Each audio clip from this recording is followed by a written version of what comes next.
Hi everyone. Good morning అండి.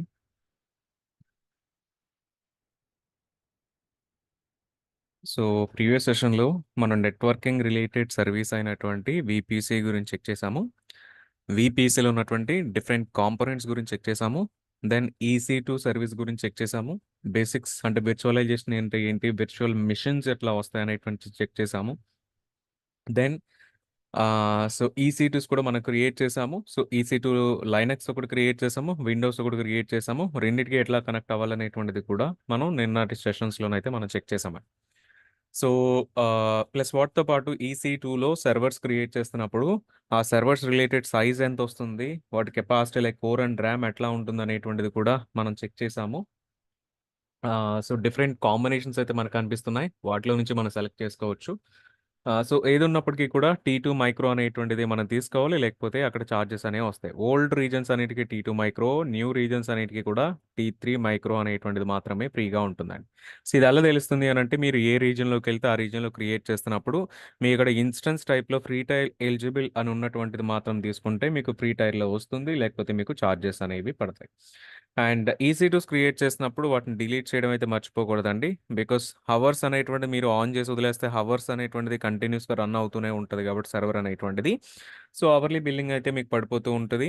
So, అక్కడ charges వచ్చేటువంటి ఛాన్సెస్ అయితే ఉంటాయి. సో, కాబట్టి సర్వర్స్ అయితే ఎప్పుడు డెమో చేసినా డిలీట్ చేయడం మర్చిపోవద్దు. సో, ఇన్ కేస్ అట్లా మర్చిపోయినా సరే మీకు లైక్ ఇన్ కేస్ ఎప్పుడైనా కాస్ట్ అనేటువంటిది పెరుగుతున్నా సరే స్టార్టింగ్ ఆఫ్ ది సెషన్స్‌లో మనం బడ్జెట్స్ అనేవి సెటప్ చేసామండి. బడ్జెట్స్ అనేవి మీరు సెటప్ చేసుకొని ఉంటే గనక మీకు $0 కాస్ట్ క్రాస్ అవుతుంది అనంటే మీకు ఇమ్మీడియేట్‌గా నోటిఫికేషన్ అయితే వస్తది. $0.1 కాస్ట్ అనేటువంటిది. సో, ఇమ్మీడియేట్‌గా మీరు అకౌంట్‌కి వెళ్లి సమ్ కైండ్ ఆఫ్ ఫిక్సెస్ అనేవి, డిలీషన్స్ అనేవి మీరు చేసుకోవచ్చు. సో, ఇన్ కేస్ అది ఎవరైనా మిస్ చేసినా సరే బడ్జెట్స్ అనేటువంటి సెటప్ కూడా మీ అకౌంట్స్‌లోనైతే చేసుకోండి. సో, ఇవాళ టాపిక్స్ వచ్చేసి మనం వీపీసీలో అడ్వాన్స్‌డ్ డిస్కషన్ చేద్దాం. Advanced discussion in the sense ప్రీవియస్‌గా మనకు వీపీసీ అనేటువంటిది డిఫాల్ట్ వీపీసీ యూజ్ చేసాం. సో, వీపీసీ గానీ, సబ్‌నెట్ కానీ, ఇంటర్నెట్ గేట్‌వే కానీ, రౌట్ టేబుల్స్ గానీ, సో, ఇవన్నీ కూడా మనకి ఏడబ్ల్యూఎస్ వాడే క్రియేట్ చేసి పెట్టాడండి. కానీ యాస్ ఎన్ ఎక్స్‌పీరియన్స్‌డ్ పర్సన్ కింద మనకి ఆటోమేటిక్‌గా లైక్ డిఫాల్ట్స్ యూజ్ చేస్తే సరిపోదు కాబట్టి, మనం కస్టమ్‌గా కూడా వీటిని ఎట్లా క్రియేట్ చేయాలనేటువంటిది మనకొక ఐడియా ఉండాలి. సో, ఐడియా ఉండాలి అనంటే ఫస్ట్ ఆఫ్ ఆల్ మనకి వీపీసీ సైజింగ్ ఎలా చేసుకోవాలో తెలియాలి. బికాస్ వీపీసీ అనేటువంటిది సైజ్ అనేటువంటి నంబర్ ఆఫ్ ఐపీ అడ్రెస్‌తో ఉంటదనేటువంటిది నేను ఆల్రెడీ కూడా మనం చెక్ చేసాము, చూసాము. సో, ఆ సైజ్‌లో సబ్‌నెట్స్ అనేవి తీసుకుంటే గనక సబ్‌నెట్స్ ఎంత సైజ్ వస్తున్నాయి. సబ్‌నెట్ 1, సబ్‌నెట్ 2, సబ్‌నెట్ 3 ఒక్కొక్కటి పెద్ద సబ్‌నెట్ కూడా ఉండొచ్చు. ఒక్కొక్కటి చిన్న సబ్‌నెట్ కూడా ఉండొచ్చు. సో, వీటి సైజెస్ ఎట్లా డిఫైన్ చేస్తాము? సో, ఈజియెస్ట్ వేలో చేసేటువంటి ఆప్షన్స్ ఏముంటాయి? సో, ఇవన్నీ కూడా మనం ఇక్కడి నుంచి కూడా చెక్ చేయొచ్చు, చూద్దాం. మధ్య మధ్యలో చాట్‌జీపీటీ కూడా యూజ్ చేస్తూ ఉన్నాము. దెన్ ఇంటర్నెట్ గేట్‌వే ఇవన్నీ కూడా ఒకసారి చెక్ చేద్దాం. నాట్ గేట్‌వే కూడా ఇవాళ మనం చెక్ చేద్దామండి. సో, ఫస్ట్ వచ్చేసి వీపీసీ గురించి చెక్ చేద్దాం. సో, మనం హౌసింగ్ ఎగ్జాంపుల్‌లో చూసినప్పుడండి, సైజ్ అనేటువంటిది గనుక మనకిక్కడ చెక్ చేస్తే, మనకిక్కడ లెంత్ అండ్ బ్రెడ్త్‌తోనైతే సైజ్ అయితే ఉంటుందండి. సో, ఫీట్స్‌తోనైతే సైజ్ అనేటువంటిది కాలిక్యులేట్ చేస్తూ ఉంటారు. మనకి సైట్స్ విషయంలో కంపారిజన్ ల్యాండ్స్ ఆర్ సైట్స్ విషయంలో కంపారిజన్ చేస్తే గనక. బట్ ఇదే మనకి నెట్వర్కింగ్‌లోకొచ్చేసరికి ఎట్లా ఉంటుంది అనంటే, సైజింగ్ అనేటువంటిది మనకి ఐపీ అడ్రెస్ బేసిస్‌లోనైతే ఉంటుందండి. So, number of IP addresses ఎన్నైతే ఉంటాయో, మనకి వీపీసీ సైజ్ అనేటువంటిది అంతగా ఉంటుందండి. లేదు సబ్‌నెట్ సైజ్ అనేటువంటిది ఆ నంబర్ ఆఫ్ ఐపీసెస్ ఎన్నైతే యాడ్ చేస్తున్నామో, so, that is the size of the VPC or that is the size of the subnet కింద మనం చెప్పుకోవచ్చండి. సో, లెట్స్ సే ఈ వీపీసీ సైజ్ వచ్చేసి ఒక 100 ఐపీస్ ఉందనుకోండి. ఒక 2 సబ్‌నెట్స్ అనేవి మనం క్రియేట్ చేయాలి అనంటే, చాలామంది జనరిక్‌గా ఆలోచించేటువంటిది ఏంటి అనంటే 100 ఐపీస్ ఉన్నాయి. సో, 2 సబ్‌నెట్స్ చేయాలి. సో, 2 సబ్‌నెట్స్ చేయాలి అనంటే 50, 50 చేస్తే గనుక 2 సబ్‌నెట్స్ వచ్చేస్తాయి. సో, అలాగా 50 ఐపీస్ ఒక సబ్‌నెట్‌కి, ఇంకొక 50 ఐపీస్ ఇంకొక సబ్‌నెట్‌కి ఇలా చాలామంది చేస్తూ ఉంటారండి. ఐ మీన్ కొత్తగా చేసేవాళ్ళు. కానీ మనం ఎప్పుడూ కూడా ఉన్నటువంటి అన్ని ఐపీ అడ్రెసెస్‌ని కూడా అన్ని సబ్‌నెట్స్‌కి అలొకేట్ చేసేయకూడదండి. మనం ఏం చేయాలి అనంటే హౌసింగ్ ఎగ్జాంపుల్‌లో చూసినప్పుడు కూడా మనం ఎంటైర్ ల్యాండ్ అంతటిని కూడా హౌస్ కన్‌స్ట్రక్షన్‌కి యూజ్ చేయలేదండి. కొంత ఫ్రీ స్పేస్ అనేటువంటిది యూజ్ చేసాం. ఆ ఫ్రీ స్పేస్ అనేటువంటిది పార్కింగ్‌కో, లేకపోతే గార్డెనింగ్‌కో సంథింగ్ దేనికో దానికి యూజ్ చేస్తూ ఉండొచ్చండి. సో, సేమ్ ఇక్కడ మనకి వీపీసీ విషయంలో కూడా ఏం చేస్తామనంటే, మనం వీపీసీ అనేటువంటిది క్రియేట్ చేసిన తర్వాత అందులో ఒక 100 ఐపీస్ లాంటివి ఉంటే గనక, అందులో ఒక 20 ఐపీస్ అనేవి ఫస్ట్ సబ్‌నెట్‌కి, ఒక 30 ఐపీస్ అనేవి ఒక సెకండ్ సబ్‌నెట్‌కి ఇచ్చి, రిమైనింగ్ ఐపీస్ అన్నీ కూడా మనం ఫ్యూచర్ పర్పస్ కోసం వాటిని ఉంచుకోవచ్చండి. సో, ఫ్యూచర్ పర్పస్ కోసం మనం వాటిని ఉంచుకోవచ్చు. నేనిక్కడ ఎగ్జాంపుల్‌గా చెప్పడం కోసం అయితే 100 ఐపీస్ అని చెప్తున్నాను గానీ, మనకెప్పుడు కూడా కంప్యూటర్స్‌లో తీసుకుంటే ఓన్లీ 2 పవర్స్ మాత్రమే ఉంటదండి. అంటే 0 ఆర్ 1 ఈ 2 నంబర్స్ మాత్రమే కనిపిస్తూ ఉంటాయి. సో, ఇవి రెండే ఉన్నాయి కాబట్టి మనకు 2 అనేటువంటిది ఎప్పుడూ కూడా కంప్యూటర్స్‌లో అనేది కనిపిస్తూ ఉంటదనమాట.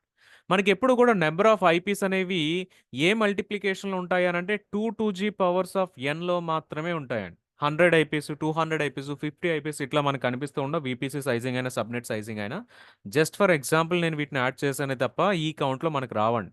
ఎప్పుడూ కూడా 2 పవర్స్‌లోనే వస్తాయి. Like 2 eyepiece, 4 eyepiece, 8 eyepiece, 16 eyepiece, 32 eyepiece, 64 eyepiece, 128 eyepiece, 256 eyepiece, 512 eyepiece.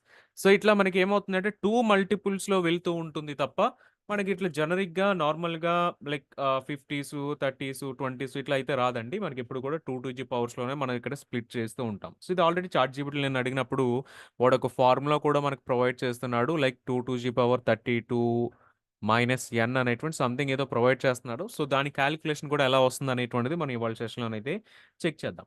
So, VPC sizing అనేటువంటి బేసికల్లీ మనకు ఐపీ మీద వస్తది కాబట్టి, ఫస్ట్ అసలు ఐపీస్ గురించి చెక్ చేస్తే, ఐపీ అనేటువంటిది ఇంటర్నెట్ ప్రోటోకాల్ అండి. సో, ఐపీస్‌లో చెక్ చేస్తే మనకు 2 టైప్స్ ఆఫ్ ఐపీస్ కనిపిస్తూ ఉంటాయి. ఒకటేమో ప్రైవేట్ ఐపీ, రెండోదేమో పబ్లిక్ ఐపీ అండి. సో, మనం ఏమన్నా సర్వర్స్‌ని ఇంటర్నెట్‌లో ఉన్నటువంటి ఒక 2 సర్వర్స్‌ని మనం కమ్యూనికేట్ అవ్వాలి అనంటే ఇంటర్నెట్‌లో ఉన్నటువంటి 2 సర్వర్స్‌నండి. అంటే మన ల్యాప్‌టాప్ నుంచి ఏడబ్ల్యూఎస్‌లో ఉన్నటువంటి EC2 సర్వర్‌కి కనెక్ట్ అవ్వాలి అనంటే బికాజ్ మధ్యలో ఎటువంటి వైర్డ్ కనెక్షన్ కూడా లేదు కాబట్టి ఇంటర్నెట్ ద్వారానే కనెక్ట్ అవ్వాలి. సో, ఇంటర్నెట్ నుంచి కనెక్ట్ అవ్వాలి అనంటే ఖచ్చితంగా మనకక్కడ పబ్లిక్ ఐపీ అనేటువంటిది ఉండాలి. అది లేకపోతే మనం కనెక్ట్ అవ్వలేం. అందు గురించి నేను EC2 ఇన్‌స్టెన్సెస్ క్రియేట్ చేసినప్పుడు కూడా పబ్లిక్ ఐపీని ఎనేబుల్ చేసాం. ఎనేబుల్ చేయకపోతే వాటిని మనం కనెక్టివిటీ అవ్వలేము. వాటిని రీచ్ ఔట్ అవ్వలేమండి బేసికల్లీ. సో, ఇంకా సెకండ్‌దేంటి అనంటే మనకి లాన్ ద్వారా కనెక్ట్ అయిన వాటికి మీకు పబ్లిక్ ఐపీస్ అనేవి అక్కర్లేదండి. ప్రైవేట్ ఐపీస్ అనేవుంటే సరిపోతుంది. కానీ నెట్వర్కింగ్‌లో ఏమవుతుంది అంటేనండి, మీకెప్పుడూ కూడా ప్రైవేట్ ఐపీస్ అనేవి ఖచ్చితంగా ఉంటాయి. ఏ నెట్వర్క్‌లోనైనా తీసుకున్నా ప్రైవేట్ ఐపీస్ అనేవి ఆటోమేటిక్‌గా అలొకేట్ అవుతాయి. అంతెందుకండి, మనందరికీ కూడా ఇంట్లో ఇంటర్నెట్ కనెక్షన్ కోసం వైఫీస్ అనేటువంటివి యూజ్ చేస్తూ ఉంటామండి. ఇప్పుడు ఈ వైఫీస్ కూడా ఒక నెట్వర్క్ అడ్రెస్ అనేటువంటిది ఉంటుంది. దీనికొక సీఐడీఆర్ రేంజ్ ఆర్ దీనికొక నెట్వర్క్ రేంజ్ అనేటువంటిది ఉంటుందండి. మీరిప్పుడు ల్యాప్‌టాప్‌ని కనెక్ట్ చేస్తే వైఫీకి, ల్యాప్‌టాప్‌కి ఒక ప్రైవేట్ ఐపీ అడ్రెస్ అనేటువంటిది యాడ్ అవుతదండి. ఒక మొబైల్‌ని కనెక్ట్ చేస్తే, మొబైల్‌కి ఒక ప్రైవేట్ ఐపీ అడ్రెస్ అనేటువంటిది యాడ్ అవుతదండి.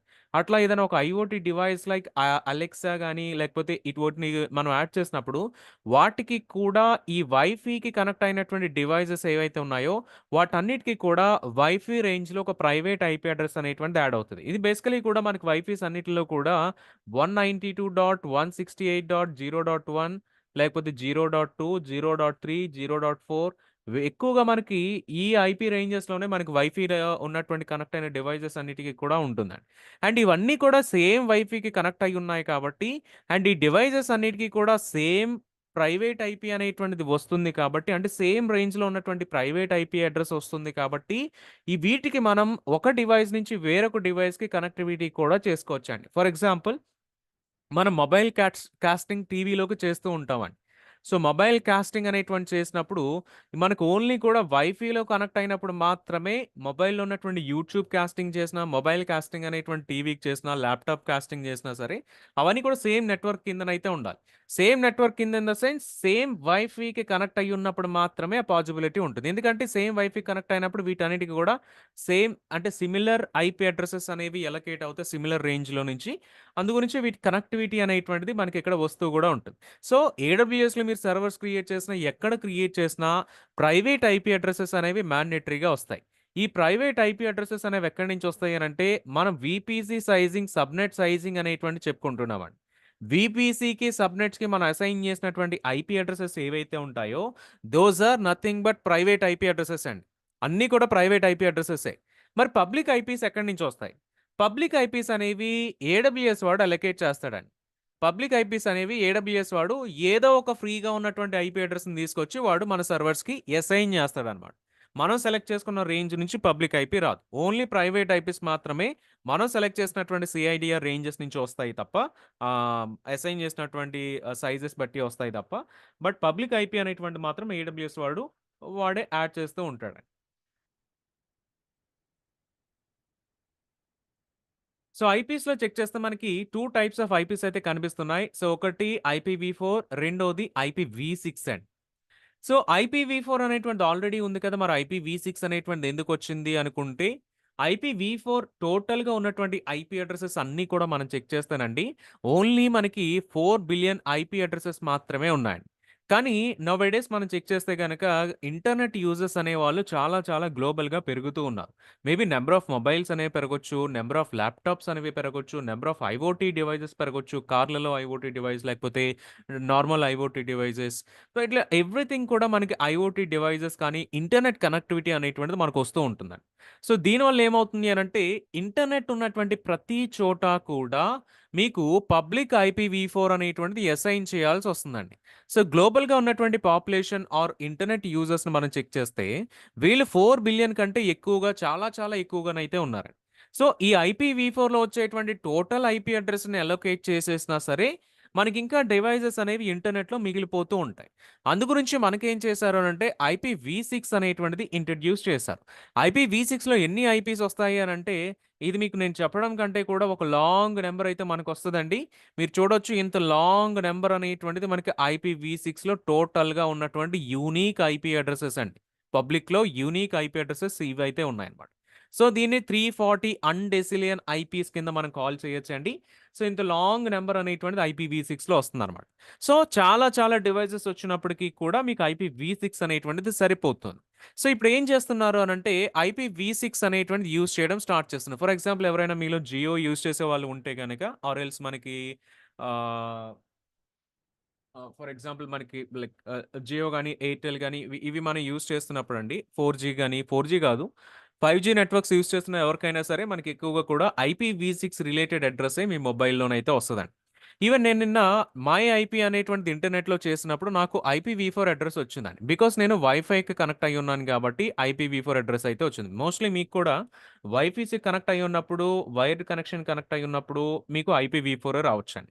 బట్ లైక్ జియోలో వాడు ప్రొవైడ్ చేసేటువంటి set top box type of internet communication అయినా ఆర్ ఎయిర్‌టెల్ 5జీ టైప్ అయినా, మనకి జియో 5జీ టైప్ అయినా సరే, ఎక్కువగా అక్కడ ఐపీ-వి6 అనేవే మనకి కనిపిస్తూ కూడా ఉంటున్నాయి.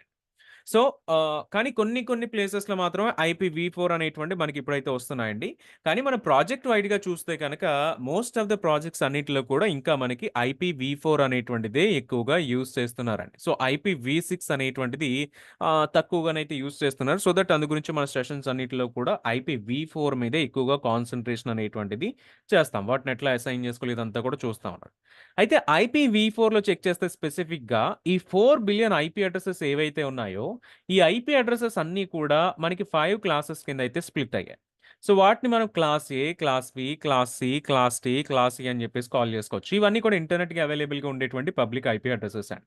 అయితే మనకి ఏడబ్ల్యూఎస్ ఆర్ ఈ ప్రైవేట్ ఐపీ రేంజెస్‌కొచ్చేసరికి ఏమవుతది అనంటే, ఈ పబ్లిక్‌గా ఉండేటువంటి క్లాసెస్ అనేవి మనకు అవసరం ఉండకపోవచ్చండి. ఇక్కడ ఏముంటుంది అనంటే, మనకు ఓన్లీ కూడా సీఐడీఆర్స్ అనేటువంటిది కాల్ చేస్తారండి.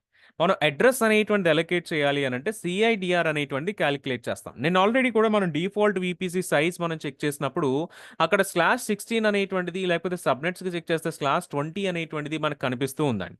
సో, /16 అనేటువంటిది టోటల్ ఐపీస్ అడిగినప్పుడు 65,536 అని చెప్పేసి మనకి చాట్ జీపీటీ అయితే యాడ్ చేశాను. సేమ్ 20లో ఎన్నొస్తున్నాయి అనంటే 4096 ఐపీ అడ్రెసెస్ వస్తున్నట్టు మనకి చాట్ జీపీటీ చెప్పింది. సో, టోటల్‌గా మనకి ఈ సీఐడీఆర్స్‌ని సైజెస్ కింద అసైన్ చేస్తామండి. సో, ఇక్కడ వరకు చూస్తే గనుక ఇది నార్మల్ ఐపీ అడ్రెస్ అండి. ఎప్పుడైతే మీకు ఐపీస్ చివర స్లాష్ అనేటువంటిదొస్తుందో that is called as range అనమాట. ఈ రేంజ్ అంతా కూడా మనం ఈ అసైన్ చేసేటువంటి నంబర్‌ని బట్టినే మీకు ఎన్ని ఐపీ అడ్రెసెస్ అలొకేట్ అవుతున్నాయి, ఏ సీరీస్‌లో అలొకేట్ అవుతున్నాయి అనేటువంటిది సీఐడీఆర్ మీద బేస్ అయ్యి మాత్రమే ఉంటుందండి. సో, ఐపీవీ4కి, ఐపీవీ6కి డిఫరెన్స్ మనం చెక్ చేస్తే గనక ఐపీవీ4 మనకి లెఫ్ట్ సైడ్ ఉన్నట్టుగా కనిపిస్తుంది 10.0.0.1 అని చెప్పేసి. ఐపీవీ6 చెక్ చేస్తే రైట్ సైడ్ ఉన్నట్టుగా మనకి ఇంత లాంగ్ డిజిట్స్ అయితే కూడా కనిపిస్తూ ఉంటాయి. ఐపీవీ4లో చెక్ చేస్తే మనకు ఓన్లీ కూడా 4 పార్ట్స్ కనిపిస్తున్నాయి. Which are separated by dot and. So, 4 parts కనిపిస్తున్నాయి. ఐపీవీ6లో చెక్ చేస్తే టోటల్‌గా 8 పార్ట్స్ అనేవి మనకిక్కడ కనిపిస్తున్నాయి.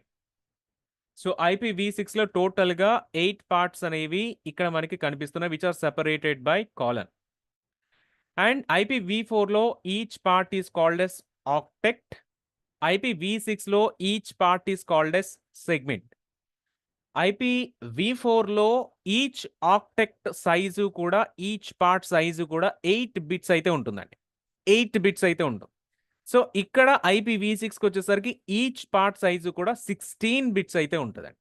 ఇప్పుడు ఈ ఐపీ అడ్రస్ సైజ్ ఎంత అనేటువంటిది చెక్ చేయాలి అంటే, IPv4 సైజ్ ఎంత అనేటువంటి చెక్ చేయాలి అంటే, ఇన్ ద బైట్స్ ఆర్ బిట్స్‌లో మనం చెక్ చేయాలి అంటే, so bits, bytes, kilobytes, megabytes, MBs, KBs ఇవన్నీ వస్తాయి కదండీ.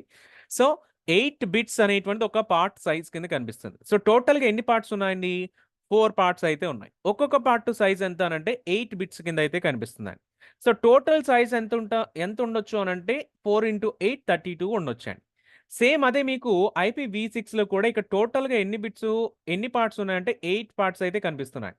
సో 8 పార్ట్స్ ఇంటూ మనకి 16 బిట్స్ ఉన్నాయి కాబట్టి టోటల్ చేస్తే గనక మనకి 128 బిట్స్ అనేటువంటిదైతే ఇక్కడ వస్తదనమాట. సో IPv4 సైజ్ వచ్చేసి మీకు 32 ఇస్ ద సైజ్ అండి. IPv6 సైజ్ వచ్చేసి మీకు 128 బిట్స్ కిందైతే టోటల్‌గా కూడా మనకిక్కడ కనిపిస్తూ ఉంటుందండి. ఓకే. సో 128 బిట్స్ అండి. సో ఇప్పుడు లెట్స్ సే ఏదైనా ఒక సిఐడిఆర్ వచ్చిందనుకోండి. ఇప్పుడు ఇక్కడ మీకు ఈ స్లాష్ అని చెప్పేసి పక్కన 8 అనో, లేకపోతే 10 అనో, లేకపోతే 20 అనో, లేకపోతే 24 అనో, 16 అనో సంథింగ్ ఏమైనా నంబర్స్ వచ్చినాయి అనుకోండి స్లాష్ అని చెప్పేసి. మనం చేసేటువంటి ఫార్ములా ఎట్లా ఉంటుంది అనంటే 2 టు ది పవర్ ఆఫ్ ఈ సైజ్ ఎంత? Size is 32. 32 మైనస్ స్లాష్ తర్వాత ఎంతొచ్చింది? ఆ నంబర్‌ని తీసుకొచ్చి ఇక్కడ యాడ్ చేస్తాం. సో 16 ఏస్తే గనక 2 to the power of 32 minus 16 which is 2 power 16. Answer is 65,536 అండి. సో బేసికల్లీ మనకి ఈ 16 అంటే ఈ నంబర్ వస్తదనేటువంటి మనం గుర్తుంచుకోవాలి. సేమ్ ఇట్లనే 24 అనేటువంటిది ఒకటి ఉంటుంది. సో 24కి 256 ఐపీ అడ్రెసెస్ వస్తాయనేటువంటిది అట్‌లీస్ట్ మనం ఇవి రెండైనా గుర్తుంచుకుంటే మంచిది. అండ్ ఎవ్రీ టైమ్ మనం కాలిక్యులేట్ చేసుకుంటూ వెళ్ళలేం గదండీ. సో ఈ వాల్యూస్ వస్తాయనేటువంటిది మనం గుర్తుంచుకుంటే మంచిది. దెన్ IPv6 కాలిక్యులేషన్ ఎలా చేయాలి? సో IPv6 కూడా 2 టు ది పవరే వస్తది. కాకపోతే ఇన్‌స్టెడ్ ఆఫ్ 32 బదులు ఇక్కడ 128 వస్తదనమాట. 128 మైనస్ ఓకే. 128 మైనస్ ఇక్కడ లాస్ట్‌లో ఏదైతే నంబర్ ఇస్తాడో ఇక్కడ కూడా ఆ నంబర్‌నే ఇక్కడే మనం యాడ్ చేస్తామండి. సో ఇవి మైనస్ చేసిన తర్వాత ఎంతైతే వాల్యూ వస్తదో అన్ని ఐపీ అడ్రెసెస్ అనేవి ఇక్కడ అలొకేట్ అవుతున్నట్టండి. అండ్ వన్ మోర్ థింగ్ IPv4లో టోటల్ ఐపీ అడ్రెసెస్ ఎలా కాలిక్యులేట్ చేయొచ్చు అనంటే నేను 4 బిలియన్ ఐపీ అడ్రెసెస్ అని లేకపోతే అన్‌డెసిలియన్ ఐపీస్ అని నేను చెప్పానండి. బట్ దాన్ని ఎట్లా కాలిక్యులేట్ చేసుకోవచ్చు అనంటే మనకి ఇక్కడ టోటల్ సైజ్ ఎంతండి?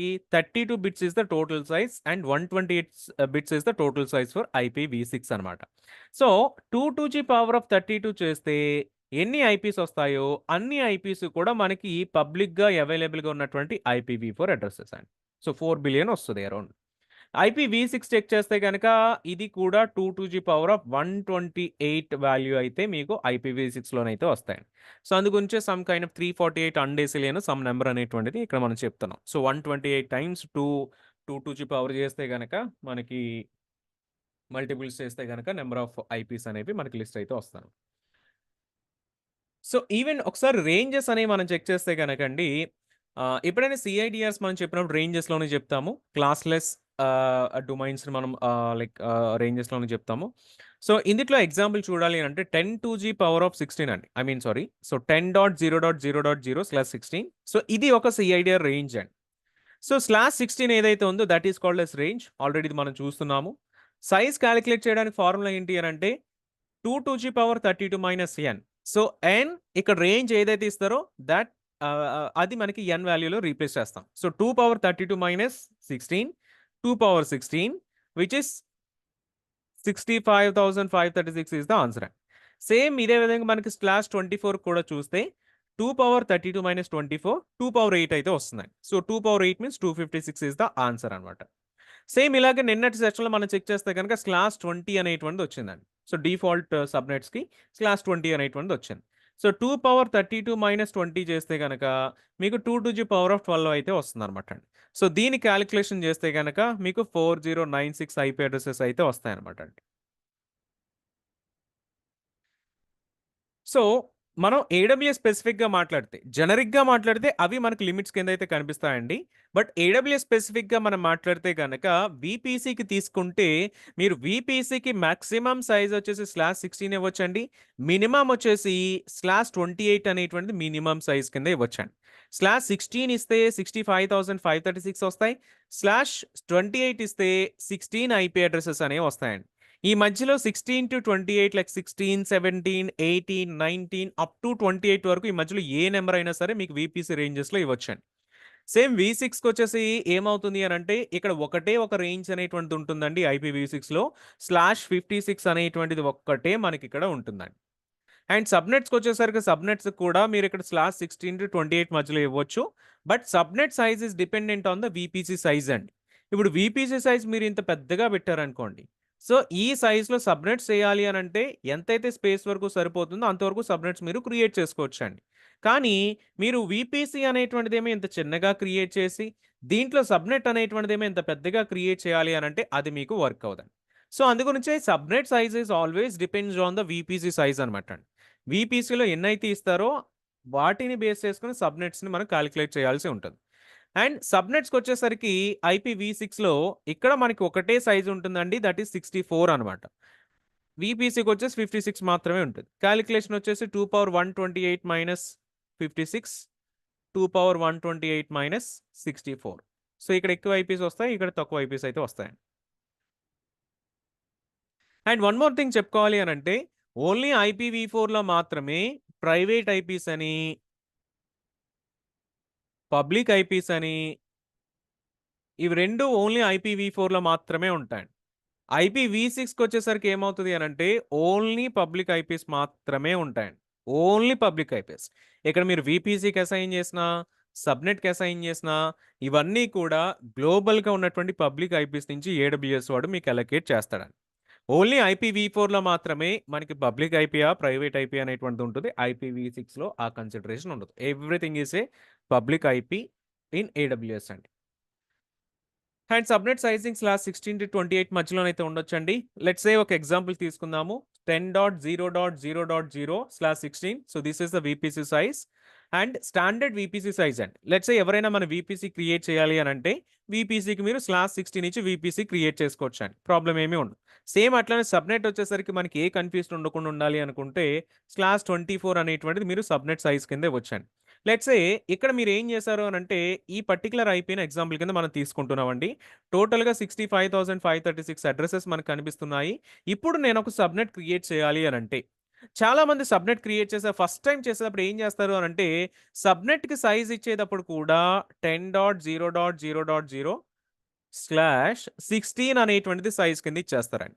ఏమవుతదండి? సబ్‌నెట్ క్రియేట్ అవుతది. మీ వీపీసీ ఏదైతే సైజ్ ఉందో సబ్‌నెట్ కూడా మీరు 65,536 అడ్రెసెస్ అలొకేట్ చేసేస్తున్నారండి. సో, ఒక సబ్‌నెట్ క్రియేట్ అవుతది తప్ప మళ్ళీ మీరు సెకండ్ సబ్‌నెట్ క్రియేట్ చేయాలి అనంటే ఇందుట్లో ఉన్నటువంటి ఐపీ అడ్రెసెస్ అన్నీ ఆల్రెడీ యూజ్ చేసేసారు కాబట్టి సెకండ్ సబ్‌నెట్ అనేటువంటిది మీరు క్రియేట్ చేయలేరండి. సో, కాబట్టి ఈ నంబర్ అనేటువంటిది ఎప్పుడు మనం సేమ్ ఇవ్వకూడదు. మల్టిపుల్ సబ్‌నెట్స్ అనేవి చేసుకోవాలి అనుకుంటే. మనం ఏం చేయొచ్చు అనంటే 16-28 మధ్యలో ఏ నంబర్ అయినా మీరు చూజ్ చేసుకోవచ్చు. బట్ యాస్ ఎ స్టాండర్డ్ కింద /24 అనేటువంటిది యూజ్ చేస్తూ ఉంటాం. సో, సబ్‌నెట్ 1కి లెట్స్ సే 10.0.0.0/24 ఇచ్చామండి. సో, 24 చేస్తే ఏమవుతదండి? ఫార్ములా ప్రకారం 2 - 32 - 24 2 వస్తది. సో, విచ్ మీన్స్ 256 అండి. మన కంప్యూటర్స్‌లో గాని, ప్రోగ్రామింగ్‌లో గాని ఎప్పుడూ కూడా నంబర్స్ అనేవి 1 నుంచి స్టార్ట్ అవ్వవు కదండీ! 0 నుంచి స్టార్ట్ అవుతాయి. సో, టోటల్‌గా 256 ఐపీ అడ్రెసెస్ ఉన్నాయి అనంటే మనకి ఎక్కడి నుంచి ఎక్కడి వరకు అనంటే 0-255 వరకు కూడా మనకి నంబరింగ్ అనేటువంటిది ఉంటుంది. సో, ఇంక్లూడింగ్ 0తో కలిపి టోటల్‌గా 256 ఉన్నట్టండి. సో, 0-255 ఐపీ అడ్రెసెస్ అనేవి మనకి మధ్యలోనైతే ఉంటాయి. సో, ఇప్పుడు ఈ 0-255 అనేటువంటిది మనకు టోటల్‌గా ఐపీస్ అనేవి ఎలా వస్తాయనేటువంటి చెక్ చేస్తానండి. ఒకసారి ఇది డీటెయిల్డ్‌గా మనకు అర్థం కావాలి. ఓకే. ఈ 256 ఐపీస్ అనేవి ఎలా వస్తాయి? ఎలా వస్తాయి అనంటే మీకిక్కడ ఏదైతే అలొకేట్ చేశారో ఈ అలొకేట్ చేసిన నంబర్ నుంచి కూడా మీకు ఐపీ అలొకేషన్ అనేటువంటి స్టార్ట్ అవుతదండి. మీరు చూడొచ్చు. సో, 10.0.0.1 0.0, 0.1, 0.2, 0.3, 0.4 ఇలాగ ఎక్కడి దాకా వెళ్తది అనంటే మీకు 0-255 దాకా వెళ్తదండి. సో, 0-255 దాకా వెళ్తదండి. అండ్ ఇక్కడ ఎందుకు 255 దాకే వెళ్తది? ఇంకా ఎక్కువ 256, 257, 258, 259 ఆర్ 260 ఇట్లా ఎందుకు వెళ్ళదు అనంటే, మనకి ఐపీవీ4లో 4 ఆక్టెక్ట్స్ ఉంటాయనేటువంటి చెప్పుకున్నాడు. ఒక్కొక్క ఆక్టెక్ట్ సైజ్ ఎంతండి? ఇదొక 8 బిట్స్, ఇదొక 8 బిట్స్, ఇదొక 8 బిట్స్, ఇదొక 8 బిట్స్. సో 4 ఇంటూ 8 చేస్తే ఎంతండి? 32 bits is the total size వస్తుంది. ఓకే. ఇది టోటల్ సైజ్ పక్కన పెట్టేద్దాం. సో టోటల్ ఐపీ సైజ్ ఎంత అనంటే 2 పవర్ 32 చేస్తే టోటల్ ఐపీ సైజ్ అయితే వస్తుందండి. సిఐడిఆర్ చేయాలంటే 32 మైనస్ n చేస్తే వస్తుంది. కానీ ఒక ఆక్టెక్ట్లో ఎంత వస్తాయనేటువంటి చెక్ చేస్తే 2 పవర్ 8 చేసుకుంటే ఎంత వస్తుందండి? 256 నంబర్స్ వస్తున్నాయి. అంటే మనకి 0-255 వస్తుందన్నమాట. సో అందు గురించి ఇక్కడ 255 కాబట్టి మనకు ఓన్లీ కూడా ఒక ఆక్టెక్ట్లో మాక్సిమం 0-255 వరకు మాత్రమే వస్తదండి. లెట్స్ సే వన్స్ మీకు ఇది లాస్ట్ ఆక్టెక్ట్ ఫిల్ అయిపోయిందండి. ఇప్పుడు ఏం చేశారండి? మీరు ఆల్రెడీ /24 అలొకేట్ చేశారు. అలొకేట్ చేసినప్పుడు ఏమవుతది అనంటే ఈ లాస్ట్ ఆక్టెక్ట్ 0th ఆక్టెక్ట్‌లో కాదు. సో ఒకసారి అబ్జర్వ్ చేయండి. మనం ఇది అలొకేట్ చేసినప్పుడు ఏమైంది అనంటే లాస్ట్ ఆక్టెక్ట్‌లో చేంజెస్ జరిగాయి. కానీ ఇక్కడ మీరు ఈ థర్డ్ ఆక్టెక్ట్ కనిపిస్తుంది కదా! థర్డ్ ఆక్టెక్ట్ అంతా కూడా మనకి 0నే కనిపిస్తుందండి. ఇక్కడ మనకి ఎవ్రీ ఆక్టెక్ట్‌లో కూడా 8 బిట్స్ అనేవి ఉన్నాయి కదండీ! మనం ఇప్పుడు ప్రెజెంట్ చేంజ్ చేసింది ఎందుట్లోనంటే ఓన్లీ ఫోర్త్ ఆక్టెక్ట్‌లో మాత్రమే చేంజ్ చేసాం. కానీ థర్డ్ ఆక్టెక్ట్‌లో కూడా మీకు ఇంకా 0-255 వస్తాయండి. ఇప్పుడు మీరు వేరే సబ్‌నెట్ క్రియేట్ చేయాలంటే ఏం చేయొచ్చు? 10.0. ఇక్కడ ఆల్రెడీ 0 యూజ్ చేసేసారు కాబట్టి ఇక్కడ 1 డాట్ పెట్టుకోవచ్చండి.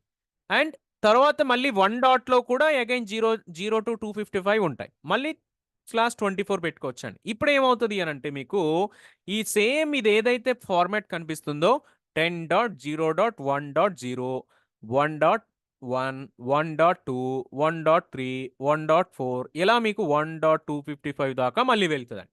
థర్డ్ సబ్‌నెట్ చేయాలనుకోండి 10.0.2.0/24.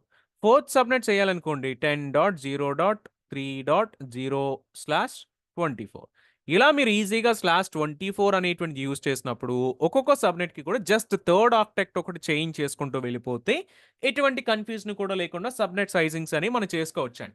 చాలామంది ఫస్ట్ టైమ్ చేసేటువంటి మిస్టేక్స్ ఎట్లా ఉంటాయి అనంటే ఆల్రెడీ ఇక్కడ 10 డాట్స్ ఈ సిరీస్ /24 అనేటువంటి యాడ్ చేసామండి. ఇక్కడ ఇన్ని ఐపీస్ వచ్చినాయి. వీళ్ళు ఏం చేస్తారనంటే 10.0.0.1/24 ఇస్తారండి. 1/24 ఇచ్చినప్పుడు అక్కడ ఒక ఎర్రర్ వస్తది. ఎందుకు ఎర్రర్ వస్తది అనంటే మీరు ఆల్రెడీ ఐపీ అబ్జర్వ్ చేస్తే 10.0.0.1 అనేటువంటిది. ఇక్కడ ఆల్రెడీ ఐపీ వచ్చేసిందండి. వచ్చేసింది కాబట్టి ఇంక దీనితోటి మళ్ళీ మీకు సిఐడిఆర్ అనేటువంటిది క్రియేట్ అవ్వదండి. సో ఐపీ అడ్రెస్ ఓవర్‌లాపింగ్ అనేటువంటి ఇష్యూ వస్తే ఇది మీకు డెమో చేసేటప్పుడు కూడా నేను మీకు చూపిస్తాను. Let's say second option second సబ్‌నెట్‌కి తీసుకుంటే /24 ఇస్తున్నాం. సమ్ ఎర్రర్ అయితే వస్తది. అదే మనకు థర్డ్ ఆక్టెక్ట్‌లో చేంజ్ చేస్తే గనక మళ్ళీ మనకి డిఫరెంట్ సీరీస్ అనేటువంటిదైతే వస్తుందండి. ఇలాగ ఎన్ని సబ్‌నెట్స్ కావాలంటే అన్ని సబ్‌నెట్స్‌కి కూడా మనం థర్డ్ ఆక్టెక్ట్ అనేటువంటి చేంజ్ చేసుకుంటూ /24లో వెళ్ళొచ్చండి. అయితే /24 యూజ్ చేయాలా? వేరేది యూజ్ చేయకూడదా? అంటే వేరేది కూడా యూజ్ చేయొచ్చు. కానీ అక్కడ మీకు కొద్దిగా ఈ కాలిక్యులేషన్స్ అనేవి ఒక ఐడియా అనేటువంటిది ఉండాలి. లేదంటే అక్కడ మీకు ఎర్రర్స్ అనేటువంటివి వచ్చే ఛాన్సెస్ వస్తాయి. ఎందుకనేటువంటిది కూడా నేను చెప్తాను చూడండి. మనకి ఐపీవీ4లో టోటల్‌గా 4 ఆక్టెక్ట్స్ ఉన్నాయనుకున్నాం. సో ఒక్కొక్క ఆక్టెక్ట్‌లో 8 బిట్స్ అనేవి కనిపిస్తున్నాయి. సో 2 పవర్ 8 అంటే ఒక్కొక్క ఆక్టెక్ట్‌లో కూడా 256 వరకు 0-255 వరకు కూడా ఒక్కొక్క ఆక్టెక్ట్ కూడా మనకి యాక్సెప్ట్ చేస్తదండి.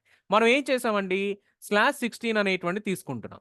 సో /16 తీసుకుంటే ఎన్ని ఐపీస్ వస్తున్నాయండి? 65,536 ఐపీ అడ్రెసెస్ అయితే వస్తున్నాయన్నమాట. సో ఇప్పుడు ఈ ఒక్కొక్క ఆక్టెక్ట్ తీసుకోండి. సో ఒక్కొక్క ఆక్టెక్ట్‌లో కూడా మనకు సైజ్ ఎంత వస్తుందండి? ఇక్కడ 256 వస్తుంది. ఇక్కడ 256 వస్తుంది. ఇక్కడ 256 వస్తుంది. ఇక్కడ కూడా 256 వస్తుందండి. మనకి ఏడబ్ల్యూఎస్‌లో వీపీసీకి అలౌ చేసేది మాక్సిమం ఎంత? /16 అనేటువంటిదండి. ఒక్కసారి ఏం చేద్దాం అనంటే ఈ లాస్ట్ ఉన్నటువంటి 2 ఆక్టెక్ట్స్‌ని కూడా మల్టిప్లికేషన్ చేయండి. మల్టిప్లికేషన్ చేసినప్పుడు ఆన్సర్ ఎంతొస్తది అనంటే ఈ ఆన్సర్ ఏదైతే ఉందో 65,536 వస్తదనమాట అండి. మీకు /16 చేసినప్పుడు ఎప్పుడూ కూడా ఓన్లీ చేంజెస్ అనేవి ఇవి రెండిట్లో మాత్రమే చేంజెస్ అనేవి జరుగుతాయి. మనం థర్డ్ వన్ చేంజెస్ చేస్తే ఇది యాక్సెప్ట్ చేయదండి. ఎందుకంటే /16కి ఎంతైతే వాల్యూ వస్తుందో ఆ వాల్యూ మీకు ఈ 2 ఆక్టెక్ట్స్‌లోనే సరిపోతుందండి. ఒకవేళ మీరు /16 కంటే తక్కువండి అంటే /15 అని, /14 అని అవి తీసుకుంటే మీకు ఇక్కడికి వెళ్ళొచ్చు తప్ప బట్ ఇక్కడ మనం ఇక్కడికి వెళ్ళమండి. ఎందుకనంటే మనకు /16 is the maximum IP range అనమాట. 65,536 is the maximum total number of IPs in VPC or subnet అండి. సో అది దానికంటే తక్కువ నెంబర్ మనం ఇక్కడ సిఐడిఆర్లోనైతే పెట్టలేమన్నమాట అండి. సో ఇదొక విషయాన్ని మనం పక్కన పెడితే ఒక్కొక్క దాంట్లో కూడా మనకు 256 మాత్రమే వస్తాయండి. ఇప్పుడు మన /24 కాకుండా లెట్స్ ఇందాక చెప్పుకున్నటువంటి ఎగ్జాంపుల్‌కే /16 వచ్చింది. ఇందిట్లో ఫస్ట్ సబ్నెట్ కింద 10.0.0.0/24 బదులు నేను ఏం చేస్తానంటే 25 పెడతానండి. సో 25 పెట్టాను కదా! ఇప్పుడు ఏం జరుగుతది? 25 పెడితే అసలు ఎన్ని ఐపీస్ వస్తాయి? సో 10 2G 10 సారీ ఒక 2 to the power of 32 minus 25 so ఎంత వస్తుందండి? 2 to the power of 7 వస్తుందండి. So 2 to the power of 7 అంటే మీకు 128 ఐపీ అడ్రెసెస్ వస్తాయి. 256 కాదు 128 ఐపీ అడ్రెసెస్ మాత్రమే వస్తున్నాయి. అంటే మీకు లాస్ట్ ఆక్టెక్‌లో 256 ఐపీ అడ్రెసెస్ ఉన్నా మనం అందుట్లో 128 మాత్రమే యూజ్ చేస్తున్నాం. అంటే ఏం జరుగుతదండి? 10.0.0.0 ఇక్కడ నుంచి కూడా మనకి 10.0.0.127 వరకు టోటల్ 128 కదండీ. 0-127 వరకు కూడా ఫస్ట్ సబ్నెట్‌కి అలొకేట్ అవుతది. లెట్స్ సే మీరు సెకండ్ సబ్నెట్ క్రియేట్ చేశారు. సెకండ్ సబ్నెట్ క్రియేట్ చేసినప్పుడు ఎలా క్రియేట్ చేయాలి? మరి ఇక్కడ మీరు సో ఈ డైరెక్ట్‌గా థర్డ్ ఆక్టెక్ట్‌లో చేంజ్ చేశారనుకోండి. సో 10.0.1.0/25 ఇచ్చారనుకోండి. ఇలా కూడా ఇచ్చుకోవచ్చు. వర్క్ అవుద్ది. ప్రాబ్లమ్ ఏమీ ఉండదు. కానీ మీకు ఆల్రెడీ ఇక్కడ 0లో ఇంకొక 128 ఐపీ అడ్రెసెస్ వేస్ట్ అయిపోతాయండి. అన్నెసెసరీగా అన్‌అలొకేటెడ్‌గా ఉండిపోతాయి. సో అందు గురించి మనం ఏం చేయొచ్చు అనంటే ఇలా చేయకుండా 10.0.0. ఇక్కడ ఎన్ని ఐపీ అడ్రెసెస్ వరకు క్లోజ్ అయిందండి? 127 వరకు క్లోజ్ అయింది. మనం 128 నుంచి కూడా పిక్ చేసుకుంటాం. /25 యాడ్ చేస్తాం. ఇప్పుడు ఏమవుతది? కౌంట్ అనేటువంటిది 128 నుంచి కంటిన్యూ అయితూ 255 వరకు కూడా ఈ కౌంట్ అనేటువంటిది వెళ్తుందన్నమాట. సో ఇలా చేసినప్పుడు మీకు ఈ కాలిక్యులేషన్ అనేటువంటిది కూడా ఐడియా ఉంటే /24 ఉన్నా ఆర్ /26 ఉన్నా అదే /26 ఉందనుకోండి.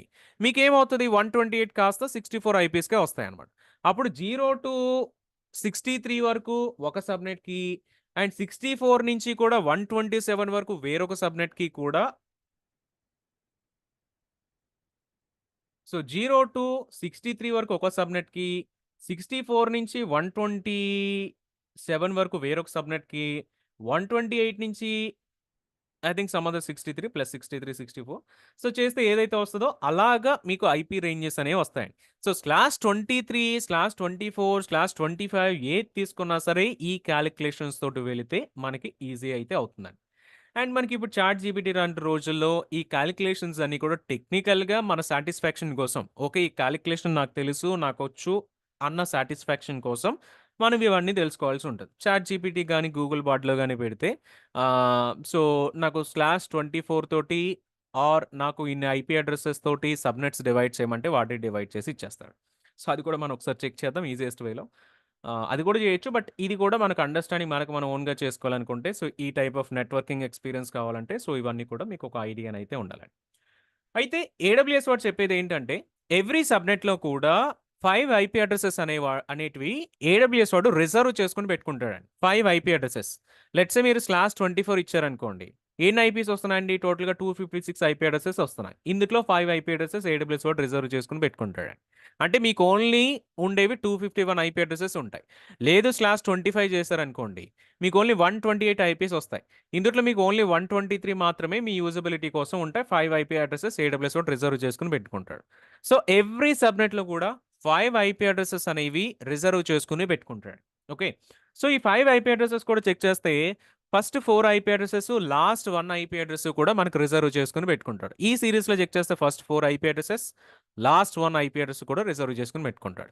ఒక్కొక్క ఐపీ ఎందుకు రిజర్వ్ చేసుకుంటాడు అనంటే మనకి ఏడబ్ల్యూఎస్‌లో కూడా నెట్వర్కింగ్ క్రియేట్ చేస్తున్నామనంటే సమ్ నెట్వర్కింగ్ కాంపోనెంట్స్ అనేవి కూడా ఏడబ్ల్యూఎస్ వాడు విర్చువల్‌గా మెయింటైన్ చేయాలండి. ఫిజికల్‌గా మెయింటైన్ చేయకపోయినా ఆ ప్లగిన్స్ అంతా కూడా అట్‌లీస్ట్ విర్చువల్‌గా ఆడు మెయింటైన్ చేస్తూ ఉంటాడు.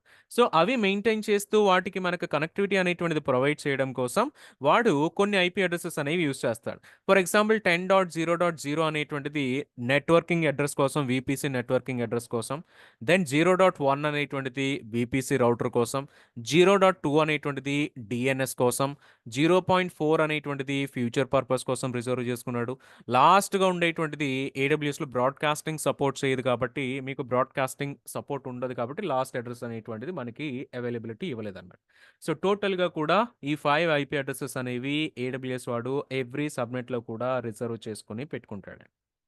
అయితే మనకి మినిమమ్ సైజ్ వచ్చేసి /28 అనేటువంటి చెప్పుకున్నాం. ఎందుకు /28 ఇస్ ద మినిమమ్? 29 ఉంది, 30 ఉంది, 31 ఉంది, 32 ఉంది. ఎందుకని /28 దగ్గరే ఆగిపోయాడు? లెట్స్ సే IPv4కి 32 బిట్స్ ఉన్నాయని ఆల్రెడీ చూసాం. సో, 2 - 32 2 వస్తది. సో, 32 - 32 చేస్తే 2 వస్తుందండి. విచ్ మీన్స్ ఓన్లీ ఒక IP అడ్రెస్ మాత్రమే వస్తది. Which is less than 5 IP addresses because ఒక్కొక్క సబ్‌నెట్‌కి AWS‌కి మినిమమ్ 5 IPs కావాలి. /31 పెట్టండి. సో, 2 - 31 2 వచ్చింది. Again 2 is also less than 5. Then 30కి చూడండి. 30కి చూస్తే 4 వచ్చింది. 4 is also less than 5. Then 29 చూడండి. 29కి 8 వచ్చినాయి. It is greater than 5. But usable IPs వచ్చేసి ఓన్లీ 3 ఐపీస్ మాత్రమే ఉన్నాయి. సో, అందు గురించి AWS వాడు 28 నుంచి మాత్రం అలౌ చేశాడు. 2 విచ్ మీన్స్ 16 వస్తది. 16లో 5 రిజర్వ్ చేసుకొని పెట్టుకున్న 11 ఐపీస్ అనేవి యూజబుల్ కోసం ఉంటాయి. అందు గురించి AWS వాడు /28 ఇస్ ద మినిమమ్ రేంజ్ కింద అయితే ఇచ్చాడండి. సో, 16-28 మధ్యలో మీరు ఏ రేంజ్ అయినా సరే మీరు సెలెక్ట్ చేసుకోవచ్చు based on your VPC range అనమాట. సో, ఇలా చేసుకుంటూ పోతే 16కి వెళ్తే 65,536 IP అడ్రెసెస్ అనేవి మనకి ఇక్కడైతే కనిపిస్తున్నాయండి. సో, ఏమైనా క్వెషన్స్ ఏమైనా ఉంటే యాడ్ చేస్తారా కాలిక్యులేషన్స్‌లో?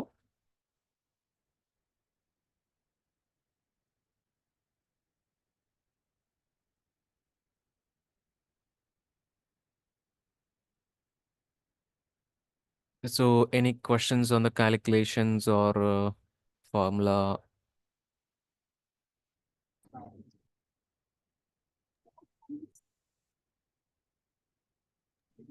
హలో! చెప్పండి. మనకి పబ్లిక్ ఐపీ, ప్రైవేట్ ఐపీ 2 ఉన్నాయి కదండీ!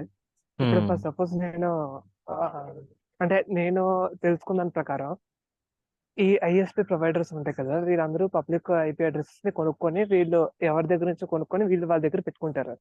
ఫర్ అవునండి. సపోజ్ జియో గాని, ఎయిర్‌టెల్ గాని సంథింగ్ అలాగా. సో, ఇప్పుడు అవునండి. నేను రూటర్ కొన్నాను కదా! రూటర్‌కి నాకు పబ్లిక్ ఐపీ అనేది అసైన్ అయింది. ఈ అవును. ప్రైవేట్ ఐపీస్ అనేవి ఈ రూటర్ నాకు అసైన్ చేస్తుంది. అంతేగాని ఈ అవును. ప్రైవేట్ రూటర్ అసైన్ చేసిన ఐపీసే కానీ ఇవన్నీ వాడిచ్చిన ఐపీస్ అయితే కాదు కదా! ఐఎస్పీస్ ఇచ్చిన వాడిచ్చినవి కాదు. ఐపీస్ అయితే సో, కాదు. అక్కడ ఏం జరుగుతది అనంటే లెట్స్ సే మీ ఇంటి దగ్గర ఒక వైఫై రౌటర్ పెట్టుకున్నారనుకోండి. ఈ వైఫై రౌటర్‌కి ఒక ఇంటర్నెట్ కనెక్షన్ వస్తది కదండీ! మీకిక్కడ పబ్లిక్ ఐపీ, ఐఎస్పీ వాడు ఇంటర్నెట్ ప్రొవైడ్ చేసేవాడు అసైన్ చేసేది ఎక్కడి వరకు ఉంటదంటే ఒక పబ్లిక్ ఐపీ అసైన్ చేస్తాడండి. ఒక పబ్లిక్ ఐపీ అసైన్ చేస్తాడు. ఇప్పుడు ఈ వైఫై కనెక్ట్ అవుతూ కూడా మీకు ఒక మొబైల్ ఉండొచ్చు, ఒక ల్యాప్‌టాప్ ఉండొచ్చు, ఆర్ వేరే మొబైల్స్ ఉండొచ్చు, వేరే డివైసెస్ ఉండొచ్చండి. ఇప్పుడు వైఫై కనెక్ట్ అయినప్పుడు మనం ఇంటర్నెట్ కనెక్ట్ అవ్వగలుగుతాం గదండీ! సో, ల్యాప్‌టాప్‌తో గాని ఆర్ మొబైల్‌తో గాని. ఇప్పుడు ఇందుట్లో ఉన్నటువంటి ఏ డివైస్ మీరు ఇంటర్నెట్‌ని కనెక్ట్ అయినా సరే మీ పబ్లిక్ ఐపీ ఇదే ఉంటుందండి. కానీ వితిన్ ఇది ఈ నెట్వర్క్ కిందకొస్తుంది కాబట్టి వైఫై ఈ డివైస్ ఏం చేస్తుంది అనంటే వైఫై సాఫ్ట్‌వేర్ ఏం చేస్తుంది అనంటే ఈ వైఫై కనెక్ట్ అయిన ప్రతి దానికి కూడా ఒక ప్రైవేట్ ఐపీ అసైన్ చేస్తుంది. ఈ ప్రైవేట్ ఐపీస్ అనేటువంటివి ఏంటి అంటే ఎవరైనా అసైన్ చేసుకోవచ్చండి. ఇప్పుడు మనం వీపీసీ క్రియేట్ చేస్తాం. మనం ఒక రేంజ్ సెలెక్ట్ చేస్తున్నాం. సో, నేను 10 సీరీస్ పెట్టుకోవచ్చు. మీరు 10 సీరీస్ పెట్టుకోవచ్చు. వేరొకళ్ళు 10 సీరీస్ పెట్టుకోవచ్చండి. Private IPs are private for our network అండి. సో, ప్రైవేట్ అయితే ఎక్కడైతే ఎవరైతే హ్యాండిల్ చేస్తున్నారో వాళ్ళే అసైన్ చేస్తారనమాట. సో, దీనికి ఇంటర్నెట్ ఐఎస్పీస్‌కి సంబంధం ఉండదండి. జస్ట్ ఈ డివైసెస్ హ్యాండిల్ చేసేస్తాయి. అంటే ఇప్పుడు అమెజాన్ వీపీసీలోని మనం ఇప్పుడు సబ్‌నెట్స్ అనేవి క్రియేట్ చేస్తున్నాం కదా! రేంజ్ ఇచ్చుకొని మనం సబ్‌నెట్స్ క్రియేట్ చేసుకుంటున్నాం. హుహు. ఇప్పుడు దాంట్లోనే వేరే వేరే ఐపీస్ అవన్నీ ఉన్నాయి కదా! అవన్నీ అమెజాన్ వాడు ఇచ్చిన ఐపీసే మాత్రమే గాని, దాని తర్వాత మనకి ఇప్పుడు ఏదైనా EC2 ఇన్స్టెన్స్ గాని మనం క్రియేట్ చేసి మన ఒక సర్వర్‌లోని గనుక మనం అదే ఈసీ ఇన్స్టెన్స్ కనుక మనం క్రియేట్ చేస్తే, హ్మ్. దానికి ఒక పబ్లిక్ ఐపీ అడ్రెస్ అనేది ఏడబ్ల్యూఎస్ ఇస్తాడు గానీ, దాని అవును. లోపల ఉన్న ప్రైవేట్ అడ్రెసెస్ అన్నీ కూడా ఆటోమేటిక్‌గా వాడే క్రియేట్ చేస్తాడు.